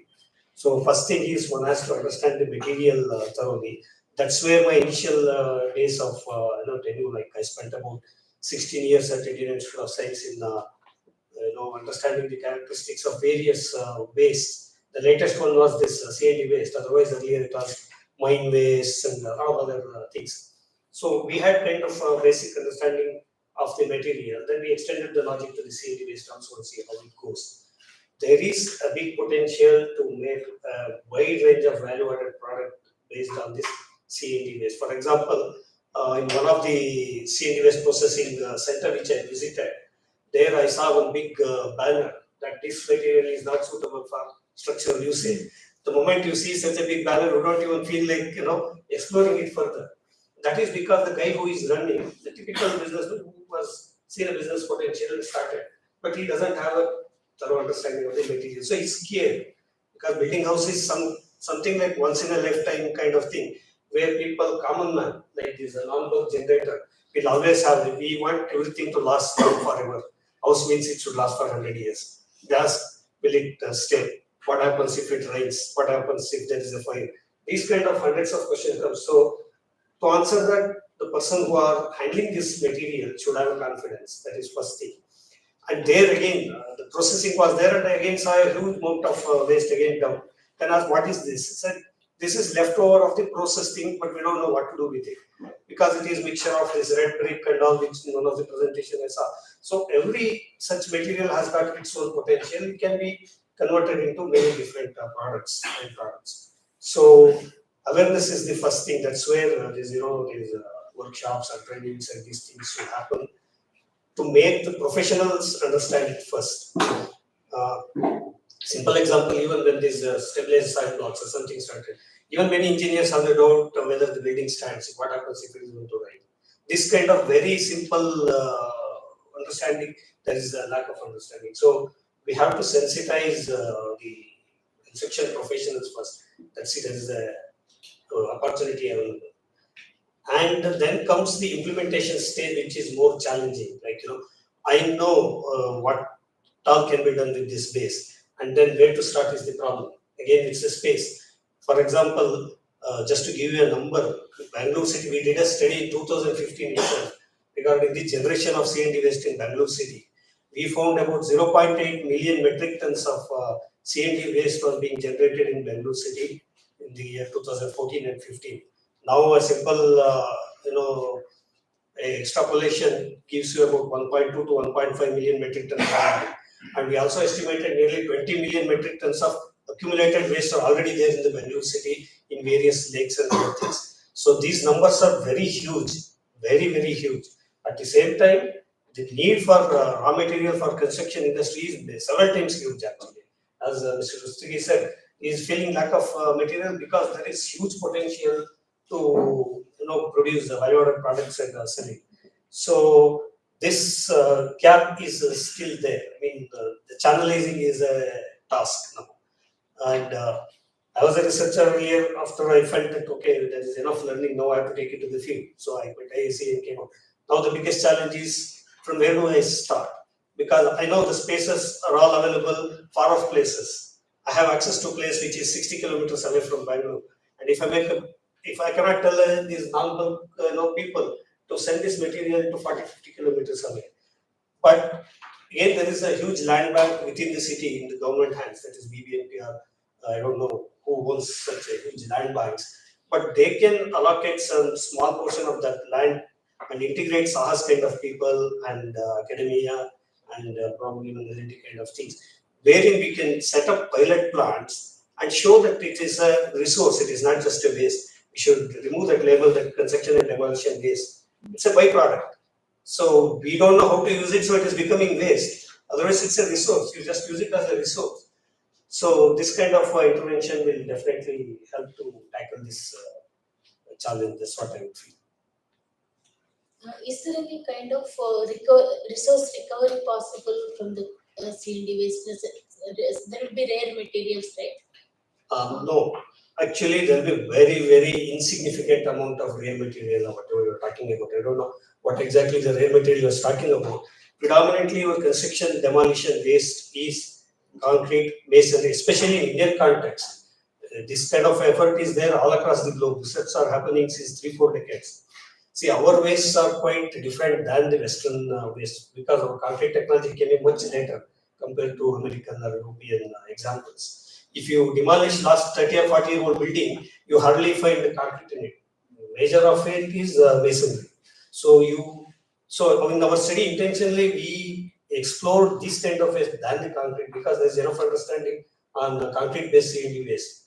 But people are scared to touch this non-concrete based C&D waste, wherein you have a lot of earth, the surki or the lime concrete, which was a rear days concrete, and then you have brick, burnt brick or adobe and unburned bricks and those kind of things. So this material is quite different. I mean, you cannot get the same product out of concrete based C&D waste. Suppose if you crush concrete and make it as a sand, you get some brick or block. If you crush masonry and do it, you will not get the same parameters or same characteristics because parent characteristic itself is different. So there is no any great rare material or something in it. It's all largely earth-based material. Your brick is again burnt earth only. You burn the soil to make brick. Your concrete again aggregate is again a natural raw material. By and large, it is in inert state, but there will be some impurities for sure. It all can be handled quite easily, but you should have a thorough understanding of the material. Can any one of you tell how it contributes to air pollution? Air pollution had different sources. For example, if you are demolishing a structure, naturally there will be demolishing equipments. They come, they break, and naturally there is a crushing of material happening, and wind carries that. That is air pollution. That is at that stage. And once you send this material to processing unit, again there will be crushing happening. You cannot directly use it on the waste. It has to be processed. So there will be some crushing activity happening, and there will be some screening happening because you have to grade it properly to suit your requirement. So if you simply do it on an open exposed land, definitely air pollution happens. But I think there are a lot of advancement in the technology where dust collectors are in place which largely collects those dust and restrict that waste. And again, that dust itself will amount to several tons at some point of time. We'll have to find a way what to do with that dust again. So that itself is a part of the waste. That's what I feel. I think probably Mr. Suki can tell how they handle the dust in their unit. See, in the context of concrete waste, there are two places or rather three places the dust will get generated. One is at the place of demolition, second is at the time of transportation, and third is at the time of processing. Now, the time of demolition, whatever waste the dust gets generated is to be taken care by the agency who's taken the demolition contract. And that is open to air because it is not in a factory kind of environment. Then while transporting the material from the place to the processing center, it has to be properly covered, things like that. Once it comes to our factory, then it is a concentrated area. Whatever, because processing unit is in a particular location. It is not spread all over the place. So whatever dust is going to be generated is concentrated only at that place. So we are able to tackle it. There is no problem. As far as we are concerned, just behind our factory, there are other factories as well. So they never came and complained about the dust being generated by us. We have been doing for the last 7 years. No, I went to the stages of demolition and transportation and dumping. That's what I told. So at the time of demolition, dust will get generated, but that has to be tackled by the generator by way of water sprinkling and things like that because they do not have any other sophistication there. While transporting it, the method is very simple. You cover it with some plastic sheets so that the dust doesn't spill out or it's not contributing to any kind of. And secondly, it is not that much fine at that stage. And after it comes to the processing center, then the processing people should have that capability and competence to handle it. It's something similar to how manufacturers and people are handling. And again, there is a similar activity happens. Crushing happens in the crusher, and then screening happens in the crusher unit, and then they transport. You would have seen all the trucks covered with the green polythenes. They would spray it. One thing, there is moisture because they wash it. That's a process. Indirectly, it helps because you are washing. A lot of dust is getting separated, but still, it may be in dry state, so you'll have to pack it and cover it at least, and then. So There's one more thing. I wouldn't focus only on demolition. In construction of anything, there is a lot of dust which is generated. So therefore, there is, and it's a lot. You will see it. Every neighbor of yours or around you is building something, and then your major problem is that the amount of dusting activity in your house increases one hell of a lot. So therefore, that dust. And that waste, that's a part of the waste which is generated in each of those sites. So, again, in all of this, see the challenge in how to tackle this. To define it is easy, but to tackle it is a money element involved. And money, time, attitude. You have to accommodate that, and either incentivize slash disincentivize that, in some way you have to ensure that people are, taking the right steps. There are various standards set by Griha, etc., which are building construction kind of guidelines to ensure that there is, dust control. Doesn't apply to small, what do you call it, non-bulk, if you, kind of generators.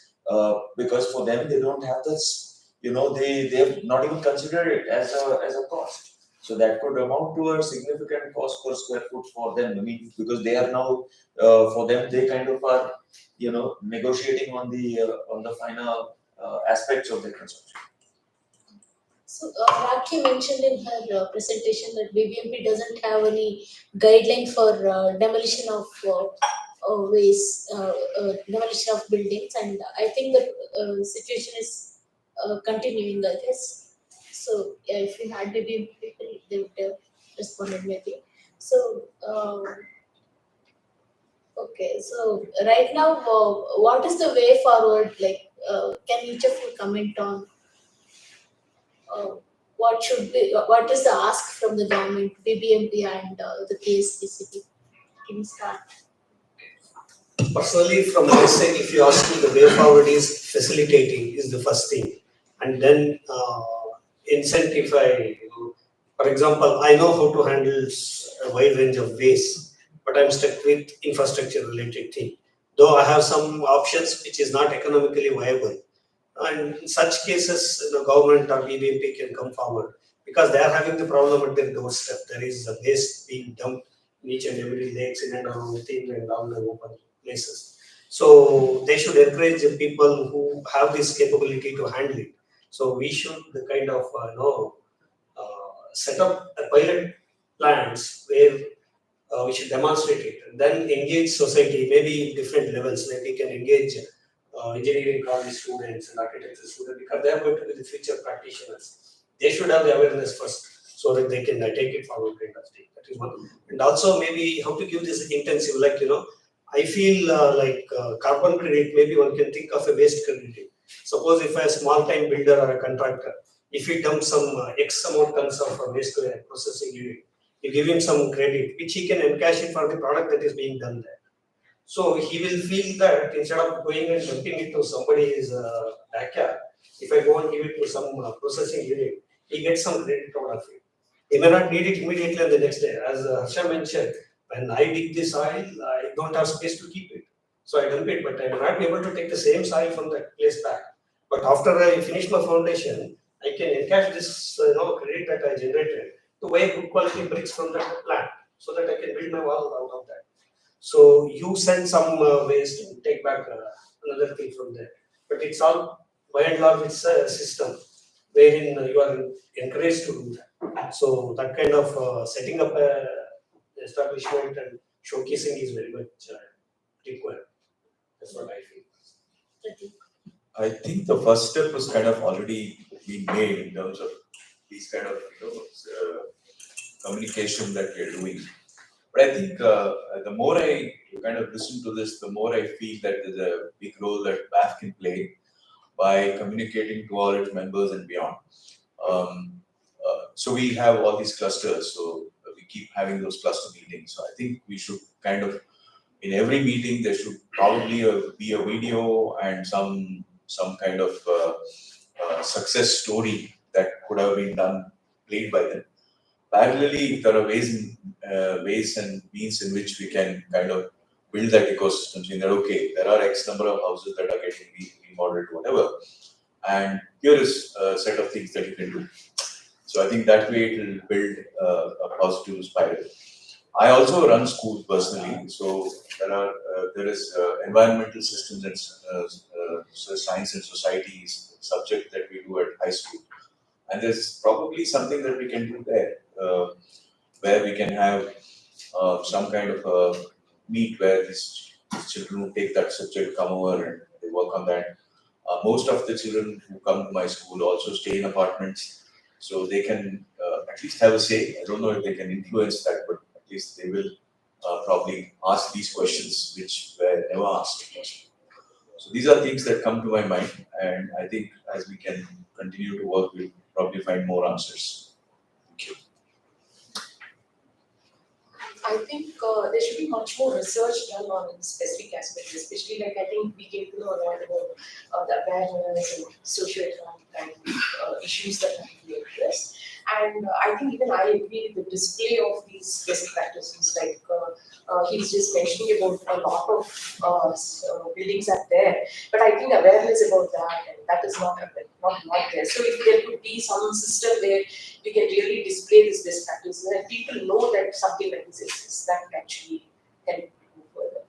Anything the government should be doing right now? Yeah, I think the Government and systems, I think we have a whole set of stakeholders, like they were talking like how technology is there and it is feasible economically also. So I think we need to really provide these kind of solutions because they are also looking for solutions. That's what they were telling us. So these platforms, if you could just list out these are the possible things that they could do, that would really help them.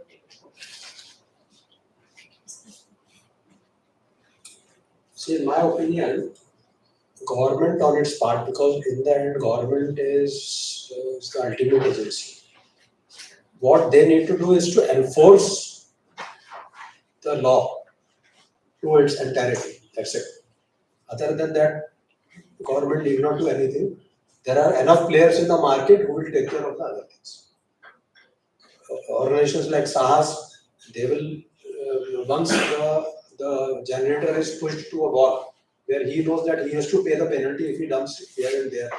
And if he gives to his contractor, and the contractor, what he does with the end material, he doesn't care about.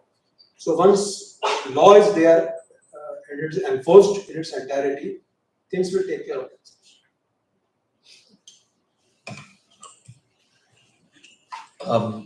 For thermal plants, there was a rule which was set up some time back, saying that about 100 kilometers radius of a thermal plant, then all brick manufacturers, cement manufacturers, etc., have to utilize that waste within their products. I think we should do something along those lines, even for the waste which is generated within a city. So, for example, all concrete block manufacturers, okay, because concrete blocks are, most of our buildings are actually frame structures, and towards the center of the city, you would find multi-storied structures, and your structural demand of your walling material is actually less in terms of its own weight-taking demand. Now, in all of those instances, wherever you're using concrete blocks, we should have. I mean, this is where I think. I mean, you can call it either an incentive or a disincentive, but depending on where you're coming from. But then, to ensure that certain materials are for certain things you only use. So for demolition, or rather C&D waste handlers, or rather people who make products out of this, they can be successful if the end use is there for them, for their products. So I would say that is one element of kind of utilizing this, and also perhaps what Rastogi Saab said is absolutely right. I mean, in the sense, I mean, if you put that in place, but then that's a massive challenge. I think the other ways of also probably looking at it is perhaps in smaller sections. So somebody is a generator, somebody is a utilizer of, potential utilizer of some kind of waste. Then how do you kind of make sense of, this kind of a bank, so there are, it's still early days when it comes to these kind of small, what do you call this, low bulk generators, non-bulk generators. So therefore, and there are phenomenal challenges. There are solutions, but I think that, to draw out that overall ecosystem and kind of create those linkages, I mean, whether it's through a pilot and so on, I think is the next way. But I think incentivize usage of it. I think you have to have a draw, and and ensure that more manufacturers can actually utilize it in their making of materials. They already have such rule, right? See, as per the specifications, recycled concrete can be used up to a certain extent. So, but that is sufficient. Because if material is available, because as a consumer myself, I'm always facing a shortage of material. I don't have the material. So if adequate material is available within the existing framework, it is no problem. Only issue is, as again I repeat, law has to be enforced so that no illegal dumping is tolerated by the society or by, I mean, citizens also will have to be made aware that if they find any illegal dumping happening, they should immediately inform to some hotline. Maybe that hotline may be advertised in the YouTube channels or things like that, so that people are aware that they have to report such an incident. So once that happens, then automatically the people will come to the processing centers themselves, even if the quantity is very small. Because nowadays, when the villas are sold at 2-3 crore or 4 crore, people have enough money to spend 10,000 rupees to send their demolition material to some processing center nearby. And within that much money, it is very much possible. I've gone through the commercials, technicals, everything out of it. So having handled almost such a huge quantity so far. So it is very much possible. I would like to ask Archana, what's the way forward and what does SANAS want to do? What is the ask for the government? Like I was saying, we are a not-for-profit funded by Tata Realty for this project. And possibly we have another 6 months where we'll be doing this. What we would hope is, like you're saying, that the governments need to pitch in and provide some solutions. If this can be done by the recyclers and the entrepreneurs who can do the logistics, if this can become a system on its own, separate from the government. Government needs to only ensure, like Rastogi said, that illegal dumping should be banned. And if the waste generator is like incentivized, if they possibly get some money, I don't know if that is possible. But at least if the entrepreneur can take something from the waste generator, some fee, and the recycler can also pay them something, then maybe it will become a viable system on its own. Because we need to bridge these gaps, the waste generator, the entrepreneur, like Rupesh in between, and recycling. So we are really not able to come to that answer of how this will work. So like Asha was saying, that maybe we need to have a mandate that every builder should use 10% recycled material. Maybe that will push. But how do we bring a viable case for this? Is the amount the waste generator is paying right now sufficient for the recycling to happen, for it to reach the recycler? Or is it that people are paying less? Maybe Rastogi can tell us. I just hope that by end of this project, if we can come up with a viable thing that we tell the waste generator, say we tell BAF that fix this fee, make sure that your contractor takes it to a authorized center, and the economics of it works out both for the recycler and the waste generator. Can we together come up with a solution like that? That is what we would hope. Because we are not an entrepreneur, we are not a service provider, we are an enabler. Finally, it has to be some service provider who has to come in, and we cannot depend on BBMP. That is very clear. Even in the last talk that we had, BBMP person didn't turn up. Today also, for various reasons of their own, it is not their priority right now. So can the other stakeholders come together and find a solution? If that is possible, then I think our purpose of starting this project would be served. So we have a lot of stakeholders here. I hope we can discuss the economics of it, the viability of it. Little bit.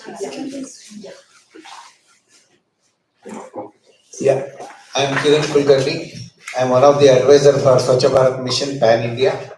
I have been traveling across India, and we have made a lot of such activities and heard of it. And I had an opportunity to come over here, got to know about it, so I am here. So some of the problems, straight away I will give you an answer. That is there. Government is spending a lot of money. I am very much pained to see the lot of crores and crores of rupees is going back from Karnataka for not utilization. There is a budget, the money kept, no need of government sanction. A couple of days back, I had a meeting with our NGT chief, Mr. Subhash Niyal. He has told a couple of money has been reserved for environmental issues like this. If there is a genuine case, I have shared my details over here. You can contact me. I will read it to you. Number one. Number two, most important, from the sustainable people, I have a question.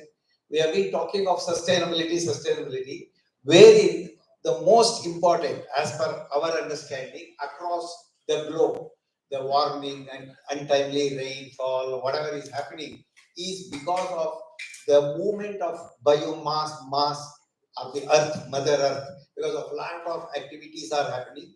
We are shifting the soil from one location to the other, and all these are happening for various reasons. Big projects or multi-story building. Earlier it used to be there. Now 2-3 floors that we are going down for creating the multi-layered parking and whatever it is. That soil is removed and it is put in somewhere else. That is the basic mother thing, which I have been telling even in case of highway also. And I travel across the Bangalore to Bangalore and I see, because I am running a project there, the lot of good soil is removed and to make the filling, wherein our construction debris waste should be made a mandate, number one. So for this, some of you express this, very right, no questions. So instead of asking government to do, we must have a humble request. Any one of you are trying to do, I will support from my side, giving you inputs and all. The one of the website we made and freely available for the common man to put up their photographs. We say report. Who has the time to report? Today we have the net and the mobiles are so easily available. If you see a pothole happening or a road damaged somewhere, you take a photograph and put it. We put pressure on BBMP to create, but then it has gone back after some time. It doesn't work. So as a social entrepreneur, Sahas can take up, and even the commercial people who are there. And I would like to lead that in case if any governmental support you want, I will get, because in Swachh Bharat the funds are available. We must know how to take it out, because we are not using it. It's going back. And earlier we had a big issue of any good work you do cannot be projected, cannot be seen. It was in a corporate area. All politicians are not bad. I'm not for any politician or party here. Let me make it clear. The question is, each one of us have an opportunity to present our case. You go and check the Swachh Bharat case. How many photos from our activities are there? Not many, because we don't. We are having this event. It should have been gone. See, one of my friends told me, so I am here, but it has not reached. And believe me, there are 59 people in our team. I can share those lists also. And those people are, each one of them are expert in their own domain. And when somebody is doing a therapeutic, somebody working on the C&D waste, mine is a bioremediation thing, which includes all the part of waste and other thing. And across the thing, as rightly said, the waste need to be processed, refused, recovered. It cannot be called as waste. So I would love to say, please change it, because the natural waste which was there, we have at least achieved some of the places where it is not anymore called. That is where triple R they are seeing. That is being again used. Reuse, recover, the part of it. So that applies here also. That's another part. So see how this, if you allow me, I keep on talking, sorry. So few suggestions I want to give. Make a website, put the opportunity to upload the photographs, and let's start uploading the photographs. Like we cannot be watched on everywhere. Any construction debris falling into the trench. See, Bangalore had more than 1,400 lakes. So out of that, today as per government record, 180 lakes are left over. And the living good example is our Kanti Reva Stadium was also a lake. Our main Majestic bus stand was also a lake. Today we have created a multi-effective infrastructure over there. All of them are supposed to, water is supposed to go there. But now we have diverted them. And as I was told, Bangalore is having the lakes and water supposed to go through all those things that are not happening. Coming back to our C&D waste, here it is recoverable, especially they have all explained. So simple suggestion is, let's put a website wherein we start uploading and then influence the government to take action on that. They should act on that. I think that is.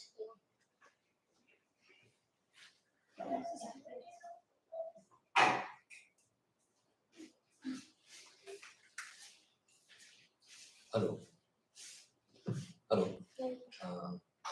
I apologize for my delay in reaching the place. So I was missed out somewhere in the city. I am Rajesh Jain, an architect practicing in Mysore from last 20 years. And it is my passion and interest from which I am trying to do sustainable buildings.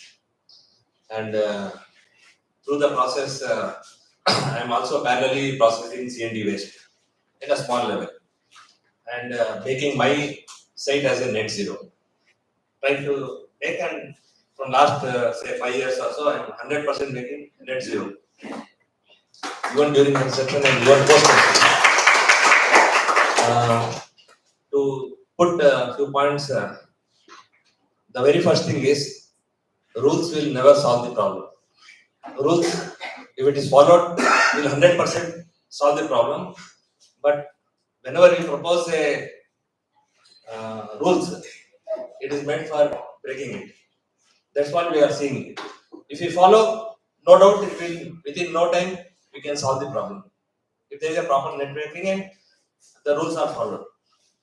According to the 2016 rules, it's not part of the presentation, I just express. In the 2016 rules, there are few things which are there, which is mentioned. And from last 3 years, we are trying to attempt to make it success in Mysore. Very bad that no opportunity was given till now to start that process. To tell, we have created a lot of examples, say probably a few hundred examples are there now in Mysore by which the CND waste was used. And one recently example, couple of years back, we did it for Mysore City Corporation, a compound wall, which was supposed to be 4 lakhs, and they finally agreed and announced in newspaper that it was done in 1.8 lakhs, which we didn't give for them. And the only thing is, mainly the support is required for whatever the rules is been made to hand over the process. The person who is willing to do, at least. Since I am an isolated person and then not knowing much of this kind of contacts and links, so I am devoid of that. Do you have any questions for any of the panelists? Yeah, probably instead of question, I am trying to tell whatever I am having now, and probably I can ask what is the solution for that, for what I have missed out. Okay, the solution for this is we can create some compulsory workshops, like school children is sent to first standard to 10th standard to learn. Okay, so like each colleges can be forced to have workshop based on CND so that they can learn in the engineering level. So once that is reached, it can be reached very fast to the whoever the entrepreneurs are there or whoever the builders are there, it can reach there. The next level is a very simple example. We were tying up with the corporation is in each month, whatever the sanction plan is given or released, make a compulsory 1 hour or 2 hour awareness workshop about sustainable CNT waste and the rules to be followed to build a building. So that will solve a lot of problems for them. One is illegal construction itself will stop, and they will try to utilize. If they have the knowledge that is available, they will start using it. So the illegal dumping and other things and all will get solved.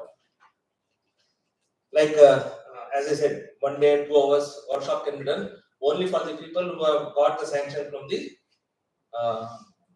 corporation or a MUDA or whatever it is. So it can reach very target people in a very first stage. A very simple solution what we had proposed. And if some opportunity is given, had created a lot of examples which can be also shared. That how it can be made net zero. Recently, from past couple of years, I am also assisting some engineering students for their project work, and they have got a very increased result. Instead of using a new M sand or quarry dust, they have used recycled material, crushed it, because the sand content is more. They are trying to get more structural strength than the new material which we use as a M sand. So the only thing is, by these 3 to 4 things, we can really make it a successful example and spread it across the India. And if there is an opportunity, I can even share the knowledge so that it can be implemented at the multiple locations. I don't have to take any credit for that also. And we can solve the issues very fast. Thank you. I wanted to draw one more attention of all the houses. People present here are sensitive people. I just think.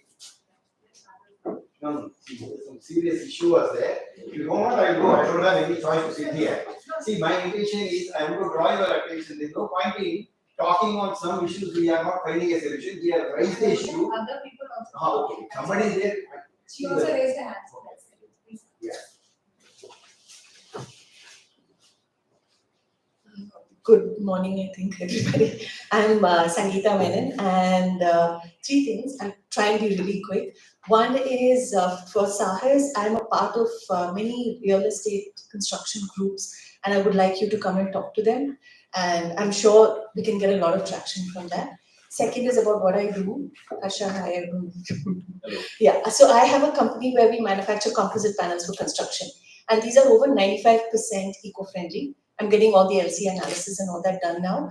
And we, after we finish construction of a building, there is whatever waste is remaining goes back to our factory and it's reused.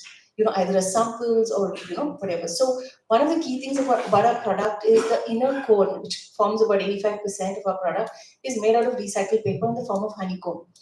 And that is, so in case buildings go into, I mean, you know, our walls go into the landfill, only about 5 to 10% goes in. The rest of it can be reused. The next thing we are doing is we have developed, you know, buildings that can be dismantled and reassembled, especially for site offices, which I find has, you know, is demolished a lot. You know, for all these large projects, they have site offices which are demolished. So we've come up with a solution for that, where it can be reused about 7 to 8 times, and the last final time it can be a permanent construction. And the third thing that we are doing, where I have a question, is, and there are a lot of other things that I'm doing, but we don't have time. So the last thing that we're doing is we are working with companies like Volvo, where we are using their old tires for the foundation base. So so what we had planned to do is mix the mud, the soil that you got. So one of the good things about our construction, you don't have to go deep down. And so there's not a lot of soil that is taken out. So what we wanted to do was, what we planned was mix soil, sand and jelly to make the base, and then on top of that put either a thin layer of concrete or put our panels itself as the base. Now what I wanted to ask is, this construction debris, can it be used as, you know, the filler between the tires? Because they even give us truck tires which are about 2 feet high. And, you know, they said that we can fill it. So there is an experiment that we're going to start. We're going to start some research now on how we can use it. So is that possible? So, you know, I think both you gentlemen can, you know, tell me whether that is possible. Yeah, for sure, it can. And also kind of just picking on what you just said, right? I mean, so another way of kind of reducing debris in the long term, we are now looking at what we are generating currently. I mean, ours is predominantly wet construction and with a whole lot of concrete waste and so on and so forth used in every element of our construction.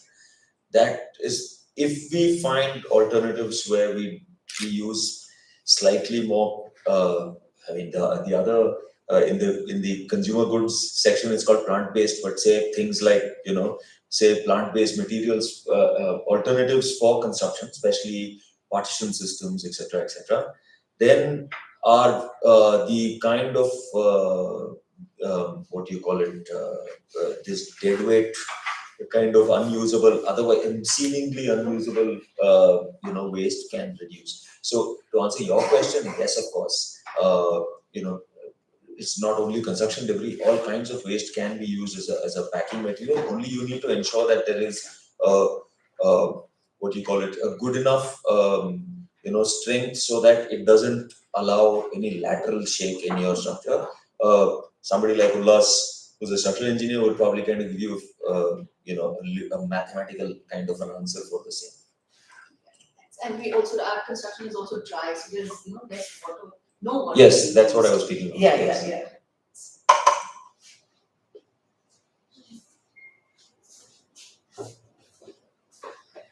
My name is Priyanka Krishnan. I am an architect as well, and I can relate to what all of you were speaking. I'm a research and program associate at BPAC, and I work as lead for the B Mobile program, which is the mobility program, and I lead Green as well. So we are currently working on a personal to public campaign, which is basically from personal vehicles to public transport. And as part of this, we are planning to improve the IRR section, the intermediate ring road, which is from Indiranagar to Koramangala. And this stretch, as we all witness on a daily basis, has a lot of construction debris and garbage in the medians and the footpaths. So we would like to understand what could be a solution to get it moved. Like we always look at it and just move on thinking, okay, this is an everyday thing and we just go on with our lives. But how can we get it moved, and what can be a sustainable way of maybe having a surveillance so that people don't dump CND waste there? And second part to my question is, how can there be system in place to ensure that BBMP does the collection so that even if we make the awareness, what shall we tell the public is the solution to this? How can this be collected, or where does this go to, this kind of information? So that's it. Archana, you would like to answer that? Attempt it because I am getting from BBMP here. So like you're rightly saying, just collecting it once will not solve the problem. You need a back-end system fixed. And that's what I was also trying to understand, that if the collector gets more from sending it to the recycling plant than to dump it, why are they dumping it? Because the generator is paying the tractor 1,000 or 2,000 to take it to the authorized destination. They dump it in between because taking it there, they're saving the money.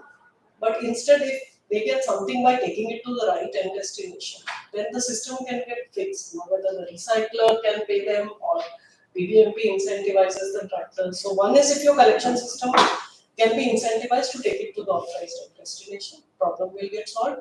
Other is we had attempted putting CCTV cameras near the Arikere lake. And we actually had a WhatsApp group with BBMP, Junior Health Inspector, etc. And some action was taken on that. So maybe putting a CCTV cameras at the right places and getting the citizens involved. Maybe Shilpa wants to talk about the Arikere experiment. It was quite successful, but there's a big lake, you know. So that is one way of getting monitoring that. Yeah, that was a temporary one that we kind of put and keep moving because we also don't want to keep the surveillance. It's a mobile kind of a service. It had traction because in that group we made citizens and even the BBMP team that was, actively engaged, and we were kind of finding the people who were dumping and penalizing them. Maybe they were keeping vigilant and penalizing them. But it works in few areas, it may not work. Many places we have tried, even in Kasa kiosk, we have put CCTV cameras and kind of penalized people who are coming and dumping for regular waste and even CND waste to some extent. Intermediate thing was you can try putting this mobile CCTV cameras. Correct. So we can change the place. But surveillance along with penalization works. Just surveillance, that is important.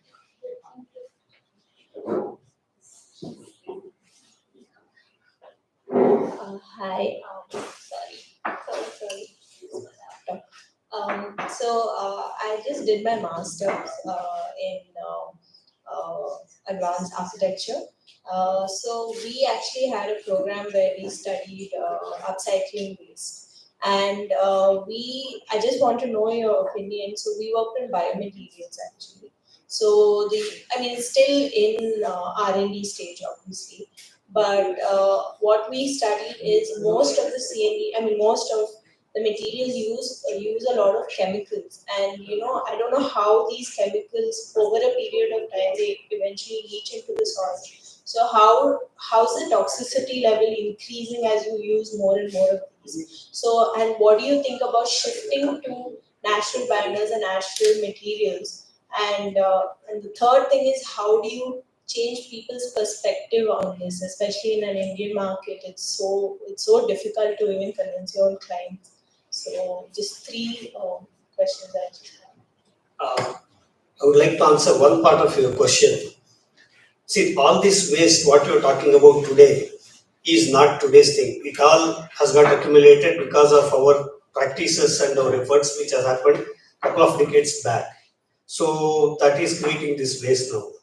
The very important thing is, this is very high time now to switch over to a systems wherein we don't not generate such waste anymore down the line. Our structures, what we build today, should be such that in the next 20 or 30 years, our next generation should not be again sitting and discussing how to handle this CND waste. So there is a need to change our attitude towards building material selection, wherein we should go for materials which will not create this kind of problem after 30 years or at the end of its life cycle, maybe 15-year or 40-year, whatever.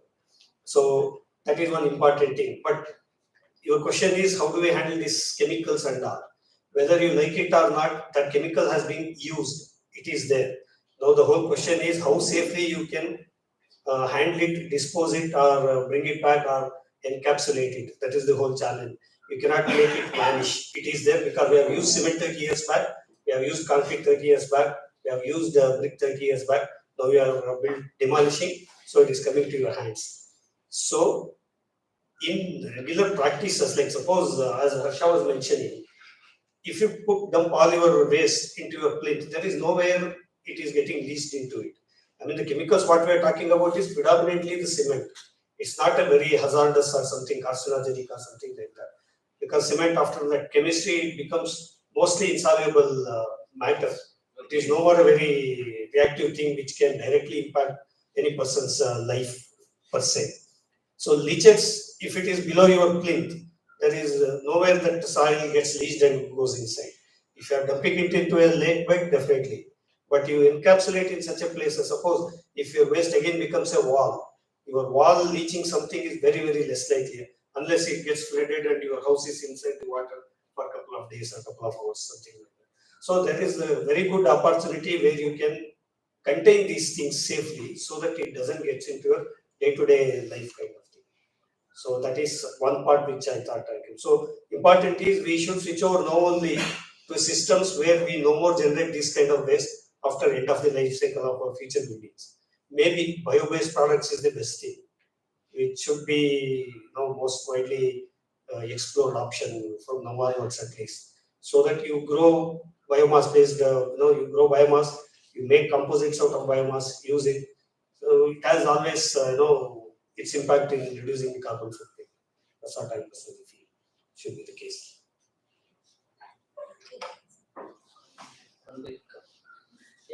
Hi, thanks for this enriching discussion. And my name is Mahesh. I have a e-waste management company and I'm a startup consultant as well.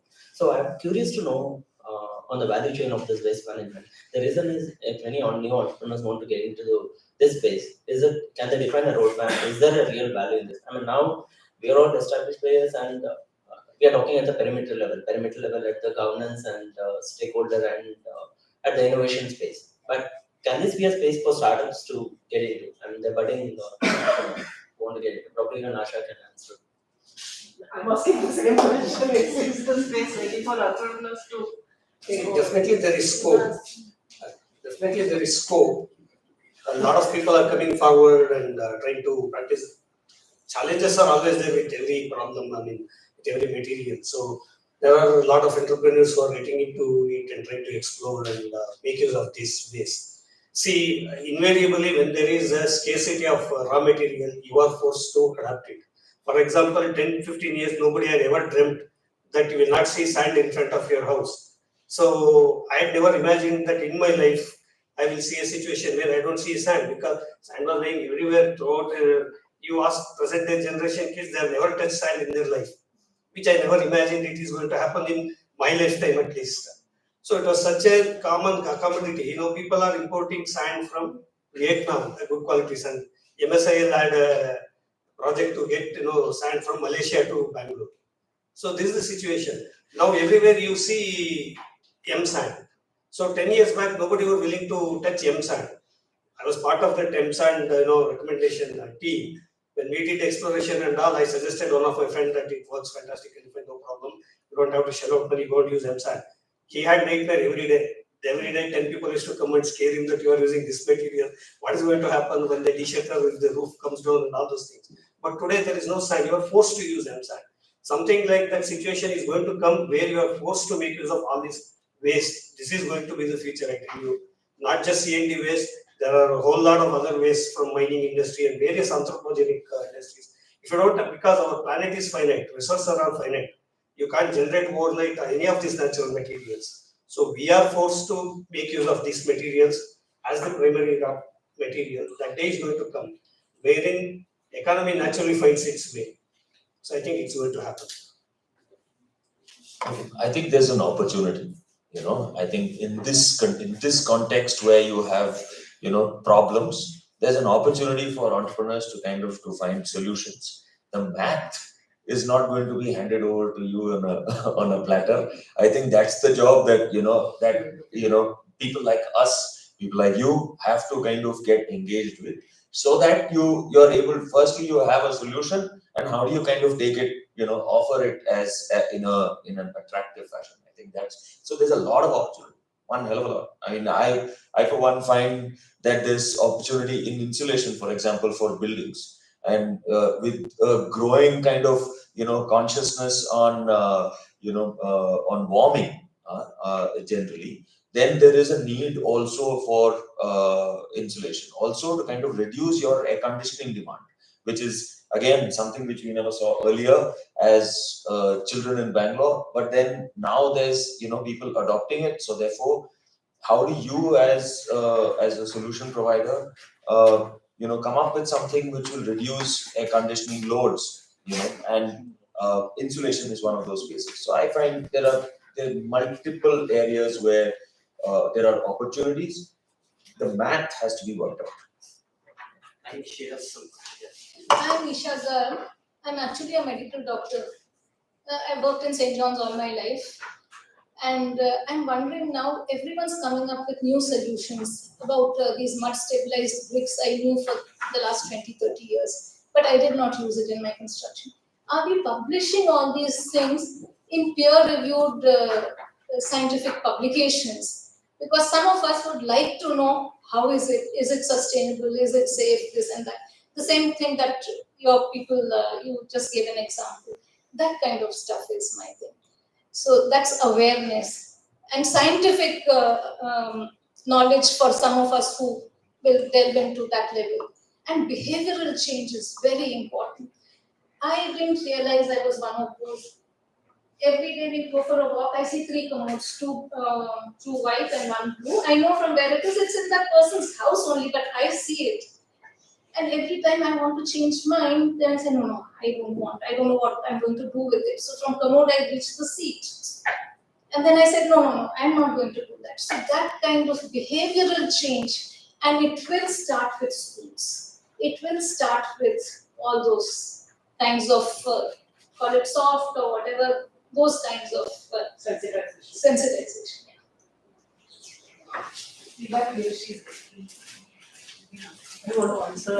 Yes, on the awareness bit, I mean, this has been a common theme. Publication and peer review. No, there's a lot of information on all of that, and there's a growing trend. Actually, you see, market forces are the best influencer. Maybe you can give this example, recent awareness program was unique for the school children. Oh, that's something like that. Yeah. So we conducted an exercise of making benches using earth for the students of Srishti. Okay, I mean, so that's a very small one. But I believe that market forces are in the sense like the Better Indias of the world and Arc Daily and so on, which where which consumers are generally logging on and tapping into all this information. There's a lot, man. There's a lot which is out there today, and I'm glad to see that people from our minuscule, small, fractional community of sustainability practitioners are finding space out there, in the sense that these are the ones which are being which is all there as information. Maybe best practices, somebody did speak to, I think the gentleman there spoke to how simple steps for the everyday citizen. I think SAHAS could perhaps kind of find some yeah. Can I just interrupt here? Yes. Okay, I'm the mother of an architect. Literally.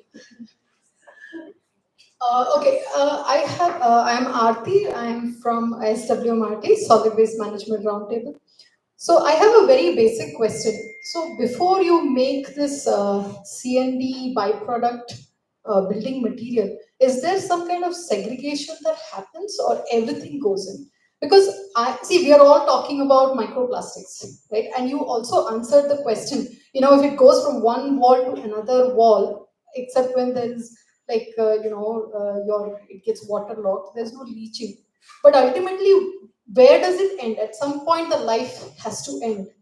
And then it won't be recycled. I mean, I am concerned about a lot of things, MLP boards, all those, So in a way, we are encouraging a generation saying, it's okay to use these non-recyclables because ultimately it will end up somewhere. So what is your take on that? Like, what is the take? So do we see an end of this at the end of the cycle? Where does it end? And will it become a problem, say, 50 years from now, after it's done its life cycle? I think everything can be recycled. Even ceramic things can be tiles and other things. They can also be crushed and used in a whole lot of materials. But end of life, I don't know. Plastic in construction. See, to answer it in sequence. So the first one, yes, of course, segregation is an important part. And even in the C&D that we use, we look for segregated, graded, kind of material. So that's there. So all these, by the way, have been answered today in various parts. So he spoke earlier, Ullas, about kind of it's not a quick fix. So every single little bit of construction waste that's generated has to be dealt with separately. So even if it has bricks and kind of earth and so on in it, then there is another use for it. And I spoke of attitudes and how you want to accommodate it within your materials. And then going forward, you spoke of end of life and so on. I did speak of, and I think somebody else spoke of biomaterials. So therefore, Ullas also kind of alluded to it. So we need to start thinking of, how we're going to change into the future so that we don't continue to keep creating the same kind of problems. So even we make masonry heavy buildings. So, but what we've started doing is to kind of at least, so it's Bangalore, right? So I don't need to make heavy, RC sloped roofs. So all my roofs are either, now we've started doing all of these roofs in bamboo, right? And there's timber and so on, and things which we don't leave behind, which can kind of degrade the, the planet one hell of a lot. So there's thinking also which needs to change. Yeah. Yeah, I think we will close for questions now. You can no later because we have some other things as well. So you can discuss the questions during lunch as well. So we will close because some of the panelists also have to leave. So later. Thank you. Thank you.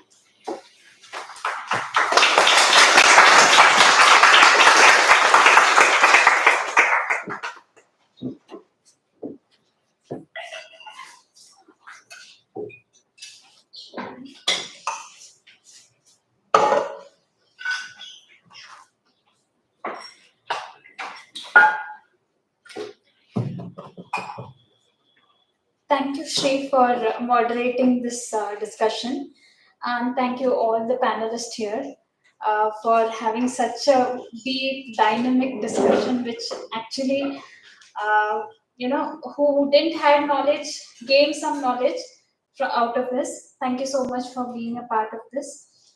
I'd now like to call upon Mr. Rupesh to the stage for sharing his experience on observation while working in this space. Rupesh is there?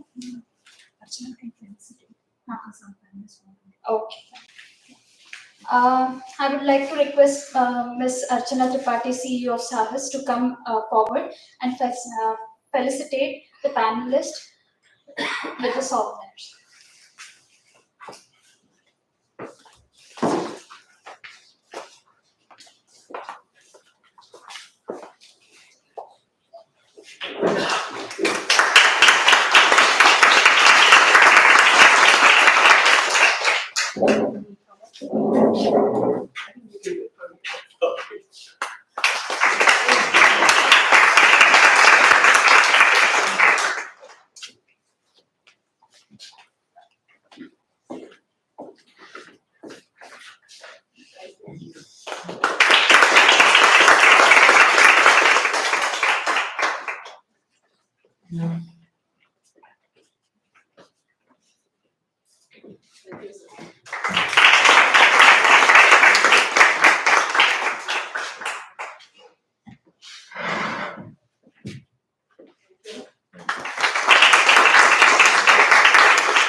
all the comments, and I'm sure we'll carry forward this discussion. A lot of things have come out, and the shift from last time we were more focused on management of CND. This time we are looking at sustainable building. So that is a shift that Mr. Rastogi will see from last time's discussion.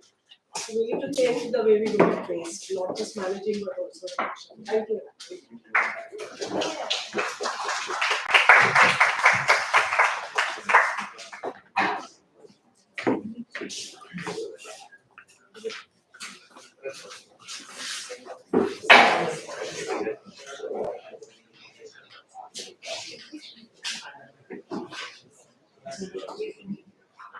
Now I would like to invite Mr. Rupesh to the stage for sharing his experience working in this space.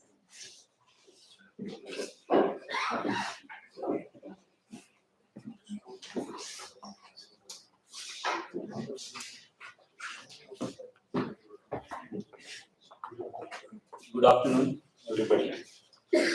My name is Rupesh. I'm handling 5 wards waste collection and transportation of BBMP in Bomnadi zone.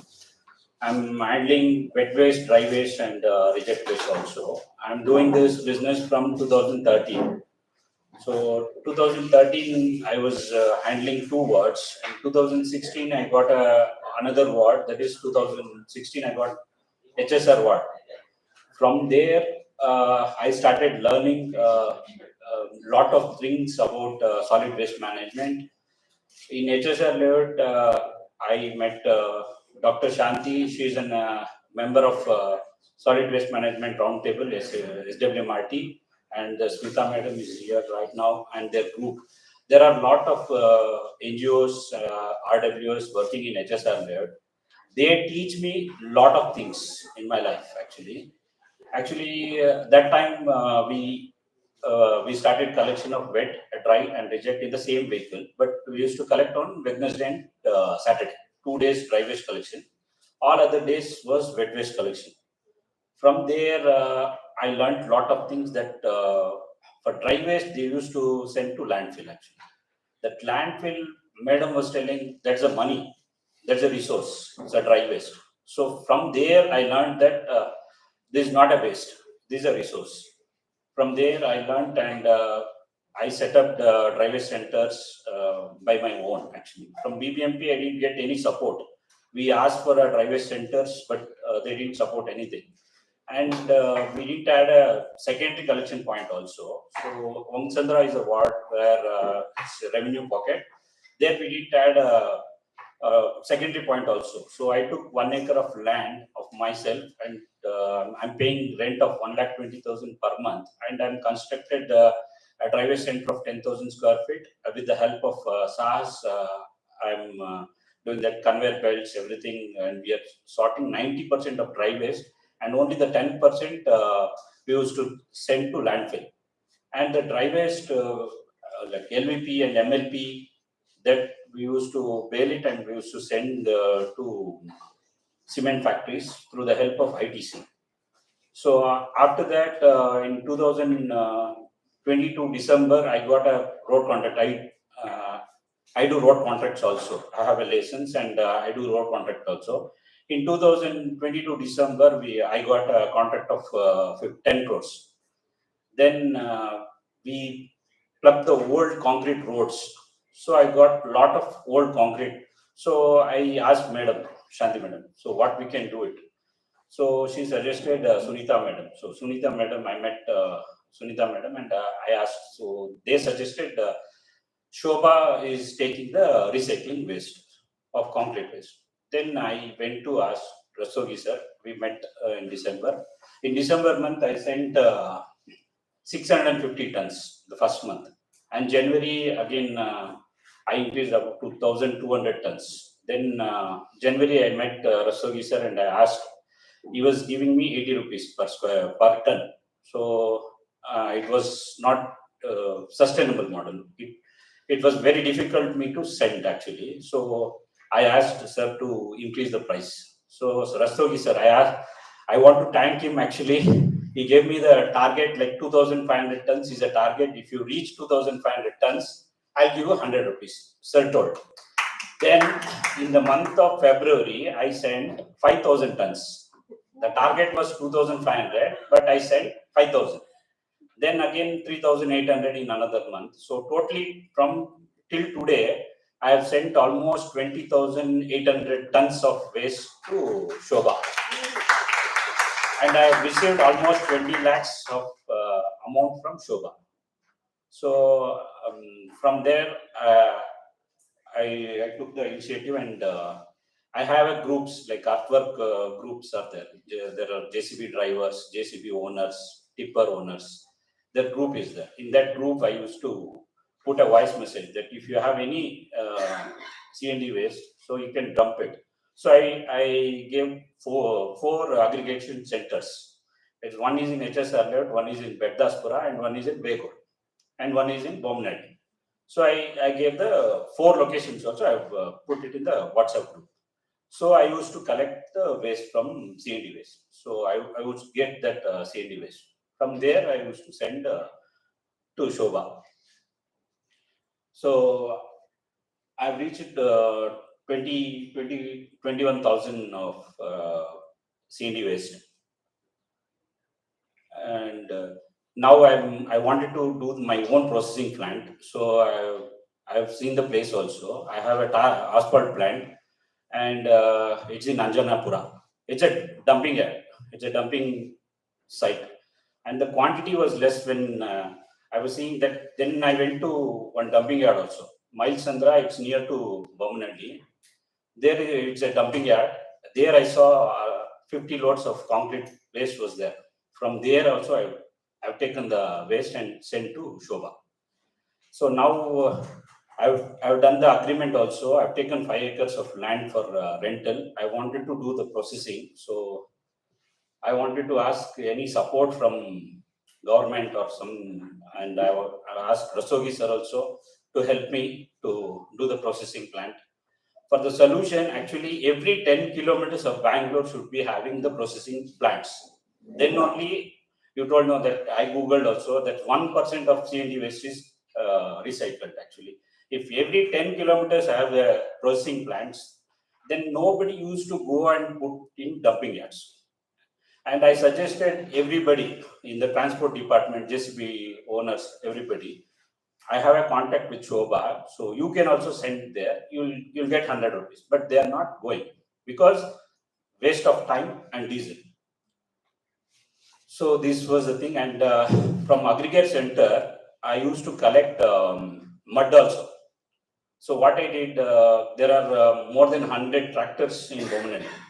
They used to travel to Milesandra, that is 10 kilometers away from Bomnadi. They used to take debris, mud, everything, red brick also. What I did in the aggregate center, I charged them 300 rupees. They would travel from Bomnadi to Milesandra. It's 10 kilometers. It may take 100 rupees for them for as diesel. And the dumping yard people, they used to charge 100 rupees. So 200 rupees was the charges they would do. So what I did, I gave them the option like they can dump it in Bomnadi itself. So they need to pay 300 rupees. So the 10 tractors came first. Then it increased to 30. Now it's reached 90 tractors, 90 loads of per day. So they are paying me and they are dumping. In that, I'm getting CND waste also. So minimum 10 tractors of CND waste is coming. In this 90, 10 tractors of the only concrete waste will be coming. And from that, again, I went to Chennai. Chennai Corporation is doing very good job actually. I'll tell the Chennai how it works. It has 2 processing plants in a dumping yard. Chennai dumping yard only, they have two processing plants. They have allotted 15 acres of the land. And the company has invested for a crusher. It's about 2 crores. They've invested 2 crores of machinery. They will crush all the material, not only concrete. They will crush brick also, red brick also, tiles also, everything they will crush it. And they'll use it as a backfilling. Backfilling, they are selling at 300 rupees per ton. And one more thing, the corporation is giving 450. Anybody can dump. There is a web bridge.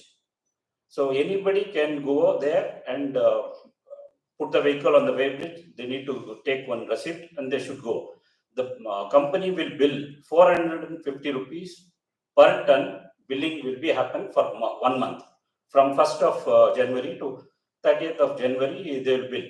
So how many tons will come? 450 will come to the company. Then again, the material which he is doing, no, is doing the filtration is doing, and he is getting sand also from that. So he is selling at 700 rupees per ton.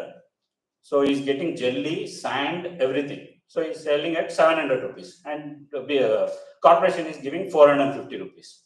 So this model, if you come in Bangalore, not 450, at least now it's 134 rupees actually, including GST.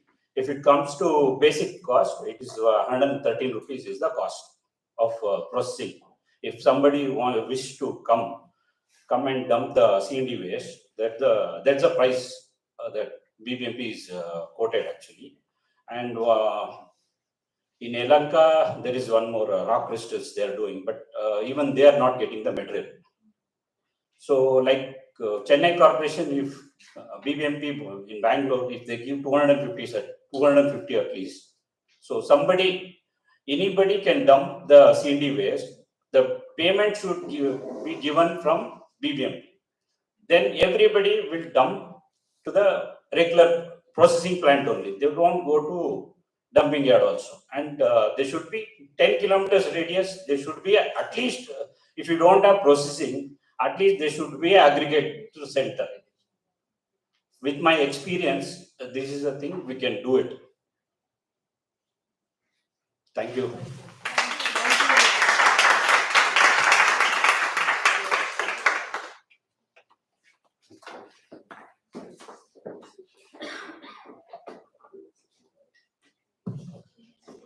Thank you, Mr. Rupesh.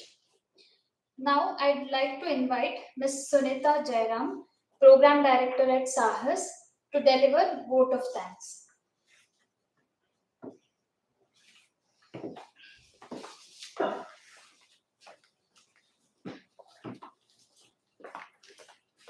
Hello, everyone.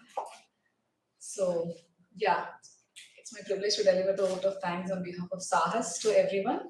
First and foremost, I would like to thank our esteemed panelists who were, here and shared a lot of insightful, information that that was shared with us, and for taking time and being with us on this day. Specifically, some of the panelists were called at a very short notice, and I'm really grateful for that they've come and participated in this panel discussion. And we are again thanking Tata Realty for funding this project, without whom we wouldn't have made this event or this program called Circular Realty possible. So through their commitment to creating awareness around this particular topic, that we are continuing to do this project. So I wish, or I really request all the other realtors, developers who are working in this particular space, built environment, or even new property developers, to think about this C&D waste problem and come together, form a consortium, and do something about this waste. More and more realtors should come forward and take up such initiatives. And again, I'll express our appreciation to all the audience here who have been bringing with a lot of questions. And I know this is a new topic and you all want to learn about this. As ma'am mentioned, there is not a lot of information out there is the feeling, but we feel working in this space, we have a lot of information. So we see that gap also, that maybe information is out there, but it is not reaching the audience that would want to access this information. So we should see how we should bridge that gap as well. And so you have all taken time out on a rainy day like this and attended this event. So thanks to you all as well. And last but not the least, I would like to acknowledge the hard work and dedication that was put together by our Circular Reality team, specifically Justin and Digit, who have been thinking and sleeping and eating about this program all the time. I would like to call upon stage Digit and Justin They are the project coordinators of Circular Reality Project, headed by Raki Amal. Raki also can join the team, who have been tirelessly working. In fact, I hear that when a lot of registrations came, Justin was very happy with tears.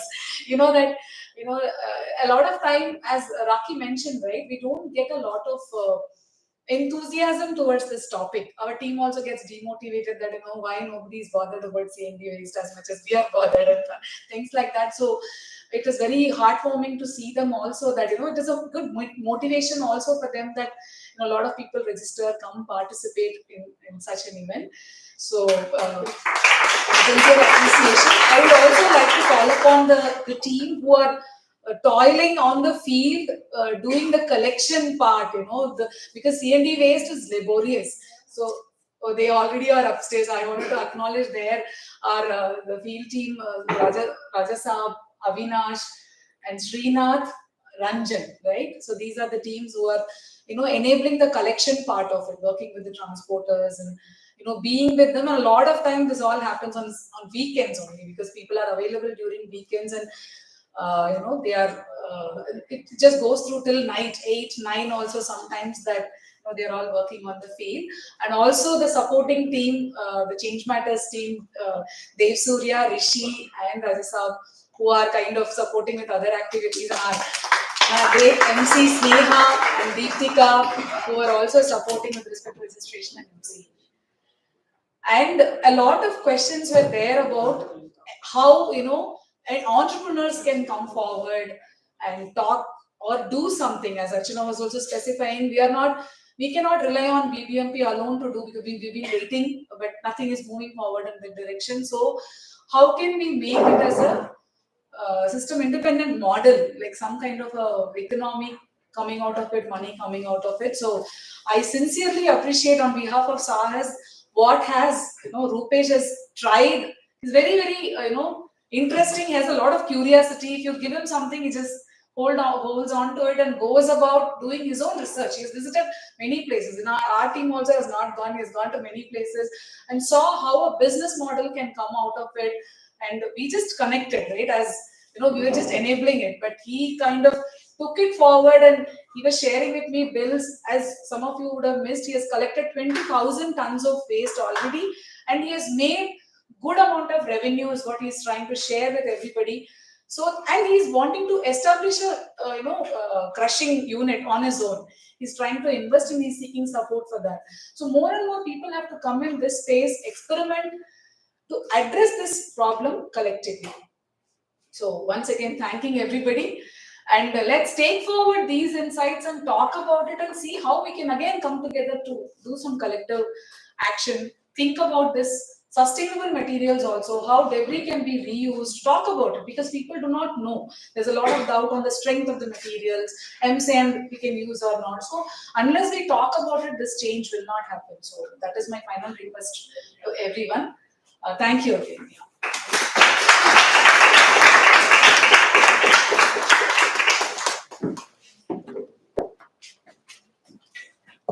Thank you, Ms. Sunita.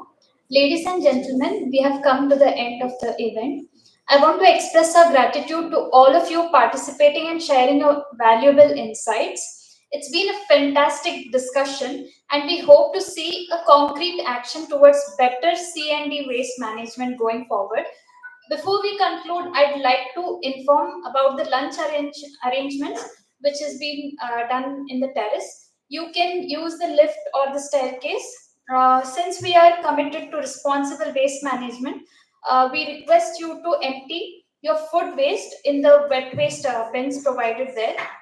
And tissues are not used anywhere, so that's not there. Also, leave your plates in a separate bin designated for washing. Once again, thank you for all for attending this event. Please make your way to the terrace for the delicious lunch arranged, and continue your discussion in the informal setting about the C&D waste. Have a great afternoon, and let's work towards together a more sustainable future. Thank you, everyone.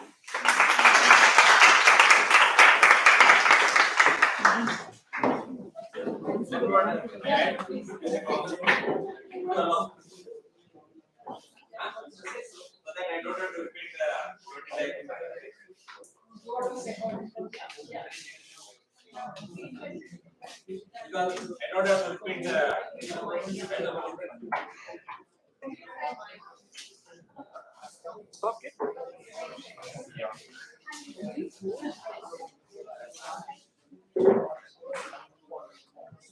Hello. Thank you for making me to participate here.